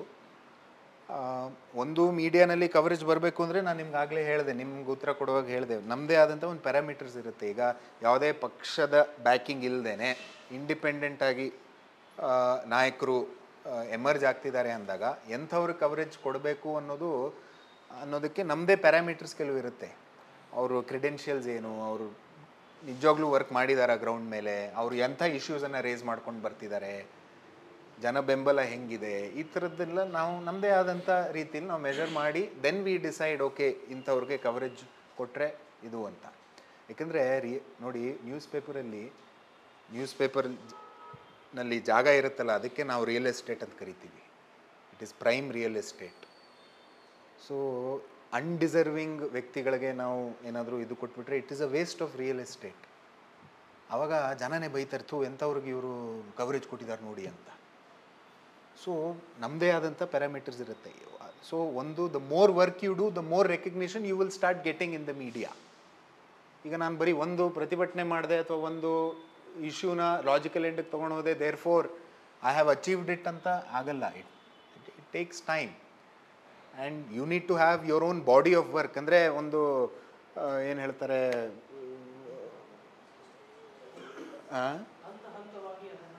ಸೊ ಅಂದರೆ ನಿಮ್ಮದೇ ಒಂದು ಪ್ರೊಫೈಲ್ ನೀವು ಬಿಲ್ಡ್ ಮಾಡ್ಕೊಂಡ ಮೇಲೆ ದೆನ್ ಯು ಕ್ಯಾನ್ ಕವರೇಜು ಅದೆಲ್ಲ ನೀವು ಕೇಳ್ದೇ ಬರೋಕ್ಕೆ ಶುರು ಆಗುತ್ತೆ ಅಂತ. ಆವಾಗ as and when you start doing good work without you asking or approaching media, ನಿಮಗೆ ಕವರೇಜ್ ಸಿಗ್ತಾ ಹೋಗುತ್ತೆ. ಅನೇಕ ಉದಾಹರಣೆಗಳಂಥವು ಇದೆ. ಅವರೇನು ನಮ್ಮ ಹತ್ರ ಬಂದಿರಲ್ಲ, ಆದರೆ ಆ ವರ್ಕ್ ಅವ್ರು ಮಾಡ್ತಿರೋದನ್ನ ನೋಡಿ ನಾವೇ ಇಂಥವ್ರು ಹಿಂಗೆ ಕೆಲಸ ಮಾಡ್ತಿದ್ದಾರೆ ಅನ್ನೋದನ್ನು ನಾವು ಕವರೇಜ್ ಕೊಟ್ಟಿರೋ ಉದಾಹರಣೆಗಳಿದೆ. ಇನ್ನೊಂದು ಇತ್ತೀಚೆಗೆ ಶುರುವಾಗಿದೆ, ನಿಮ್ಮಂಥವರೇ ಭಾಳ ಜನ ಆ ಮಾರ್ಗವನ್ನು ಪ್ರಯೋಗ ಮಾಡಿ ಮಾಧ್ಯಮಗಳಲ್ಲಿ ಕವರೇಜ್ ಪಡ್ಕೋತಾ ಇವೆ. ಪೊಲಿಟಿಕಲ್ ಕನ್ಸಲ್ಟೆನ್ಸಿ ಅಂತ. ಈಗ ಉದಾಹರಣೆ ಕೊಡ್ತೀನಿ ನಾನು. ನನ್ನ ಪರಿಚಯದವರೇ, ಅವರು ಪತ್ರಕರ್ತರೇ ಆಗಿದ್ದರು. ಅವರು ತಮ್ಮದೇ ಆದಂಥ ಸ್ವಂತ ಪೊಲಿಟಿಕಲ್ ಕನ್ಸಲ್ಟೆನ್ಸಿಯನ್ನು ಶುರು ಮಾಡಿ ಇತ್ತೀಚೆಗೆ ನಡೆದಂಥ ರಾಯಚೂರು ಲೋಕಸಭಾ ಚುನಾವಣೆಯಲ್ಲಿ ಮಾಜಿ IAS ಆಫೀಸರ್ ಕುಮಾರ್ ನಾಯ್ಕ್ ಅವ್ರು ಗೆದ್ದರು. ಅವ್ರಿಗೆ ಕನ್ಸಲ್ಟೆಂಟಾಗಿ ಕೆಲಸ ಮಾಡಿ ಅವರು ಗೆದ್ದರು. ಈ ಕನ್ಸಲ್ಟೆನ್ಸಿಗಳು ಬಹಳ ಹುಟ್ಕೊಂಡಿವೆ. ಆ ಕನ್ಸಲ್ಟೆನ್ಸಿಗಳಲ್ಲಿ ಬಹುಶಃ ನಿಮ್ಮ ಥರ ಎಮರ್ಜಿಂಗ್ ಲೀಡರ್ಸ್ಗೆ ಭಾಳ ಸ್ಕೋಪ್ ಇದೆ. You please get in touch with those consultancies. In fact BPAC ಕೂಡ ನಾನು ಕನ್ಸಲ್ಟೆನ್ಸಿ ಅಲ್ಲ ಅವರು, ಬಟ್ ಅದು ಒಂದು ವೇದಿಕೆ. ಈಗ ನೀವು ಆಲ್ರೆಡಿ BPAC ವ್ಯವಸ್ಥೆಗೆ ಬಂದಿದ್ದೀರಿ. ಬಟ್ ನಿಮ್ಮ ವೈಯಕ್ತಿಕ ಪೊಲಿಟಿಕಲ್ ಗ್ರೋತ್ಗೆ ಮತ್ತು ನೋಡಿ ಒಂದು ಮೀಡಿಯಾ ಸ್ಟ್ರಾಟಜಿ ಅಂತ ಎಲ್ಲರಿಗೂ ಬೇಕೇ ಬೇಕಾಗುತ್ತೆ, ಪಿ ಆರ್ ಸ್ಟ್ರಾಟಜಿ ಅಂತ ಬೇಕೇ ಬೇಕಾಗುತ್ತೆ. ನಮ್ಮ ಪ್ರಧಾನಮಂತ್ರಿಗಳು ಅವ್ರಿಗೆ ಪಿ ಆರ್ ಸ್ಟ್ರಾಟಜಿ ಕೇಳಬೇಕೇ? ಚೆನ್ನಾಗೇ ಇದೆ ಅದು. It's an industry in it self. ಆದರೆ ಅದು ನಿಮಗೆ ಹೆಲ್ಪ್ ಆಗುತ್ತೆ. ಅನೇಕರು ಆ ಥರ ಹೆಲ್ಪ್ ಮಾಡ್ಕೊಂಡಿದ್ದಾರೆ. ನಾನು ಶಾಸಕರುಗಳಿಗೆ ಉದಾಹರಣೆಗಳು ಕೊಡ್ಬೋದು, who have their own, who have appointed agencies ಅವರ ಬ್ರ್ಯಾಂಡ್ ಬಿಲ್ಡ್ ಮಾಡ್ಕೊಳ್ಳೋದಕ್ಕೆ, ಅವರು ಮೀಡಿಯಾ ಏನಾದರೂ no, not, see, if you have promise, if you are a promising leader and if you have stuff and you approach a consultancy that's new, I'm not talking about expensive consultancies, but I'm saying there are emerging consultancies who are looking for people like you that they can promote, right? ಅದು ಕೂಡ ನಿಮಗೆ ಮಾರ್ಗ ಇದೆ, ಅದನ್ನು ನೀವು ಎಲ್ಲರೂ ಮಾಡ್ತಾ ಇದ್ದಾರೆ. ಸೊ ನೀವು ಮಾಡುವಂಥದ್ದು ನೀವು ಮಾಡಲಿಲ್ಲ ಅಂದರೆ ನಿಮಗೆ ಅದೊಂದು ಡಿಸ್ಅಡ್ವಾಂಟೇಜ್ ಆಗುತ್ತೆ. ಯಾಕಂದರೆ ಎಲ್ಲರೂ ಮಾಡ್ತಿದ್ದಾರೆ. ಹೊಸ ಶಾಸಕರು, ಫಸ್ಟ್ ಟೈಮ್ ಶಾಸಕರುಗಳಿಗೆಲ್ಲ ಕನ್ಸಲ್ಟೆನ್ಸಿ ಇದೆ, ಪಿ ಆರ್ನವ್ರು ಫೋನ್ ಮಾಡ್ತಾರೆ ನಮಗೆ. ನಾನು ಉದಾಹರಣೆಗಳು ಕೊಡ್ಬೋದು. ಬೆಂಗಳೂರಲ್ಲಿ ಅನೇಕ ಶಾಸಕರುಗಳಿದ್ದಾರೆ, B J P, JDS, Congress. JDS ಪಾಪ ಅವರಿನ್ನ ಅದು ಎಲ್ಲರೂ ಮಾಡಲ್ಲ ಅದನ್ನು. JDSಲ್ಲಿ ದಳ, ಬಡವ್ರ ಪಕ್ಷ. ಸೊ ಅದು ಒಂದು ನೀವು ಗಮನದಲ್ಲಿ ಇಟ್ಕೊಳ್ಳಿ. ಸರ್ ಒಂದು ನಿಮಿಷ, ಲಾಸ್ಟ್ ಬೆಂಚ್.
ಸರ್ ಅದು ಮೀಡಿಯಾ ಟ್ರಯಲ್ ಅನ್ನೋದು ಅದು ಅನ್ಎಥಿಕಲ್. ಅದು ನೀವು ಹೇಳಿದ್ದು ನಾನು ಒಪ್ತೀನಿ. ಮೀಡಿಯಾ ಟ್ರಯಲ್ ಆಗುತ್ತೆ ಎಷ್ಟೋ ಪ್ರಕರಣಗಳಲ್ಲಿ.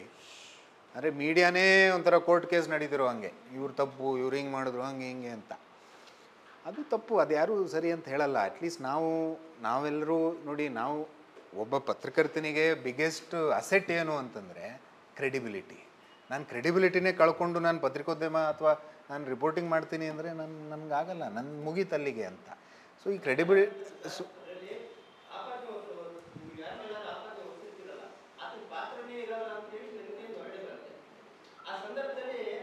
ಗೊತ್ತಾಯಿತು.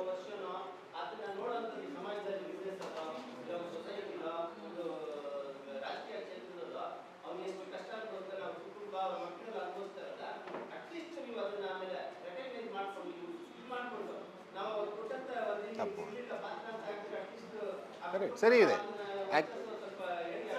ಸರಿ ಇದೆ, ಇಲ್ಲ ಸರಿ ಇದೆ, ನೀವು ಹೇಳ್ತಿರೋದು ಸರಿ ಇದೆ. ಫಸ್ಟ್ ಆಫ್ ಆಲ್ ಯಾರೋ ಪಾತ್ರನೇ ಇಲ್ಲದೆ ಇರೋರ ಬಗ್ಗೆ ಕವರೇಜ್ ಮಾಡೋದೇ ತಪ್ಪು.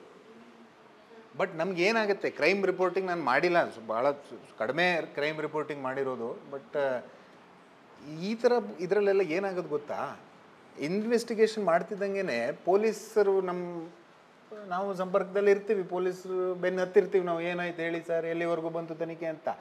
ಆ ಸಂದರ್ಭದಲ್ಲಿ ಪೊಲೀಸರಿಂದ ನಮಗೇನು ಮಾಹಿತಿ ಬರುತ್ತೋ, ತನಿಖೆ ಯಾವ ದಿಕ್ಕಿನಲ್ಲಿ ಹೋಗ್ತಾ ಇದೆ, ಯಾರಿದ್ದಾರೆ ಯಾರಿಲ್ಲ, ಅದ್ರ ಬೇಸಿಸ್ ಮೇಲೆ ಭಾಳಷ್ಟು ರಿಪೋರ್ಟಿಂಗ್ಗಳು ಆಗುತ್ತೆ.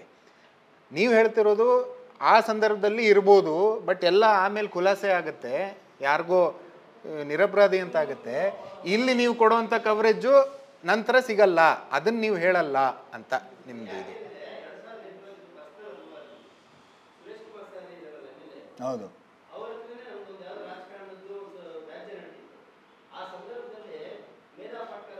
ಹೌದು,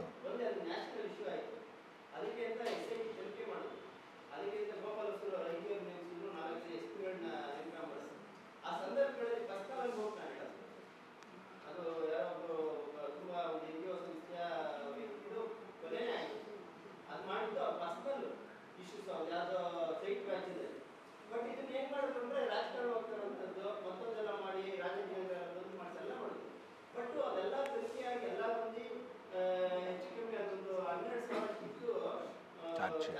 ಸರ್ಗೆ ಆದ್ಮೇಲೂ ಕೂಡ ಮತ್ತೆ ಮಾಧ್ಯಮದಲ್ಲಾಗಿ ಪೇಪರ್ ಆಗಿ ಅದು ಇದು ಏನಾಗುತ್ತೆ ಅಂದ್ರೆ ಏನೋ ಸ್ವಲ್ಪ ಬಲವಾಗಿರೋದು ಸರ್ ಬೆಳ್ಕೊಂಡ್ಬಿಡ್ತಾರೆ, ಸ್ವಲ್ಪ ಸಮಾಜದಲ್ಲಿ ಎದುರಾಗ್ತಾರೋ ಭಯವಿಸ್ತರೋ ಈ ಥರದ್ದು ಎಷ್ಟು ಜನ ಸೂಸೈಡ್ ಮಾಡ್ಕೊಂಡ್ರಲ್ಲ, ಹೌದು ಸರಿ ಇದೆ. ಹೊರಟಾಗಿರಲ್ಲ.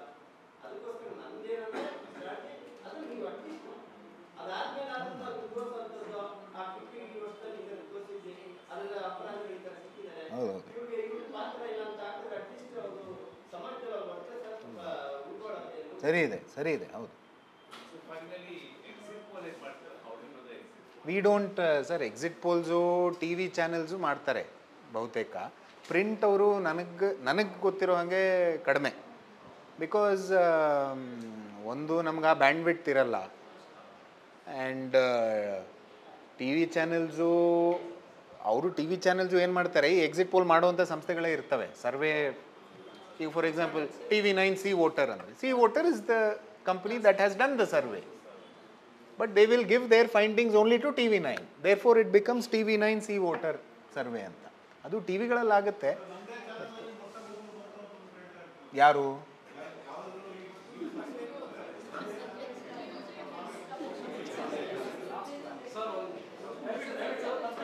ಒಂದು ಗಂಟೆ ಸಮಯ ಆಗಿದೆ, ಕನೆಕ್ಟ್ ಮಾಡ್ಕೊಡ್ತೀನಿ ನಿಮಗೆ. ಅವರಿಗೆ ಒಂದು ಇನ್ಫಾರ್ಮೇಶನ್ ಡಿಸ್ಇನ್ಫಾರ್ಮೇಶನ್ ಯಾವ್ದಾದ್ರು ಪಬ್ಲಿಷ್ ಮಾಡಿದ್ರೆ ಮೀಡಿಯಾ ವಿರುದ್ಧ ಕೇಸ್ ಆಗುತ್ತೆ. ಹೌದು ಅದು ಪರ್ಟಿಕ್ಯುಲರ್ ರಿಪೋರ್ಟರ್ಗೆ ಅಥವಾ ನ್ಯೂಸ್ ಪೇಪರ್ಗೆ. ಸರ್, ಅದು ಓಕೆ, ಗೊತ್ತಾಯ್ತು ನನ್ನ ಪ್ರಶ್ನೆ. ಈಗ ಕೇಸ್ ಆದರೆ, ಈಗ ನಾವೇನೋ ಬರೆದಿರ್ತೀವಿ, ಅದ್ರ ವಿರುದ್ಧ ಕೇಸ್ ಆದರೆ who is responsible, who is accountable ಅವ್ರು ಹೂ ಫೇಸಸ್ ಆ್ಯಕ್ಷನ್ ಅಂತ.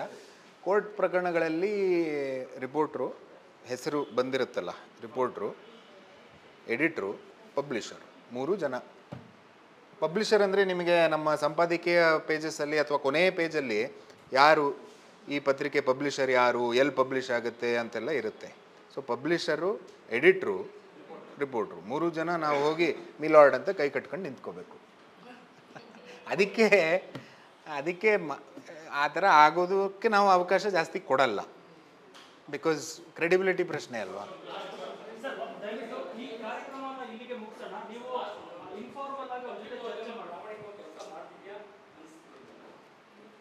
ಸರ್, ನಾನು ನಿಮ್ಗೆ ಆವಾಗಲೇ ಹೇಳಿದೆ, ಪೊಲೀಸರು ಗುಡ್ ಪೊಲೀಸ್, ಬ್ಯಾಡ್ ಪೊಲೀಸ್, ಗುಡ್ ಡಾಕ್ಟರ್, ಬ್ಯಾಡ್ ಡಾಕ್ಟರ್, ಗುಡ್ ಲಾಯರ್, ಬ್ಯಾಡ್ ಲಾಯರ್, ಗುಡ್ ಪೊಲಿಟಿಷಿಯನ್, ಬ್ಯಾಡ್ ಪೊಲಿಟಿಷಿಯನ್. ಹಾಗೇನೆ ಮೀಡಿಯಾನಲ್ಲೂ ಒಳ್ಳೆಯವರಿದ್ದಾರೆ, ಕೆಟ್ಟವರಿದ್ದಾರೆ.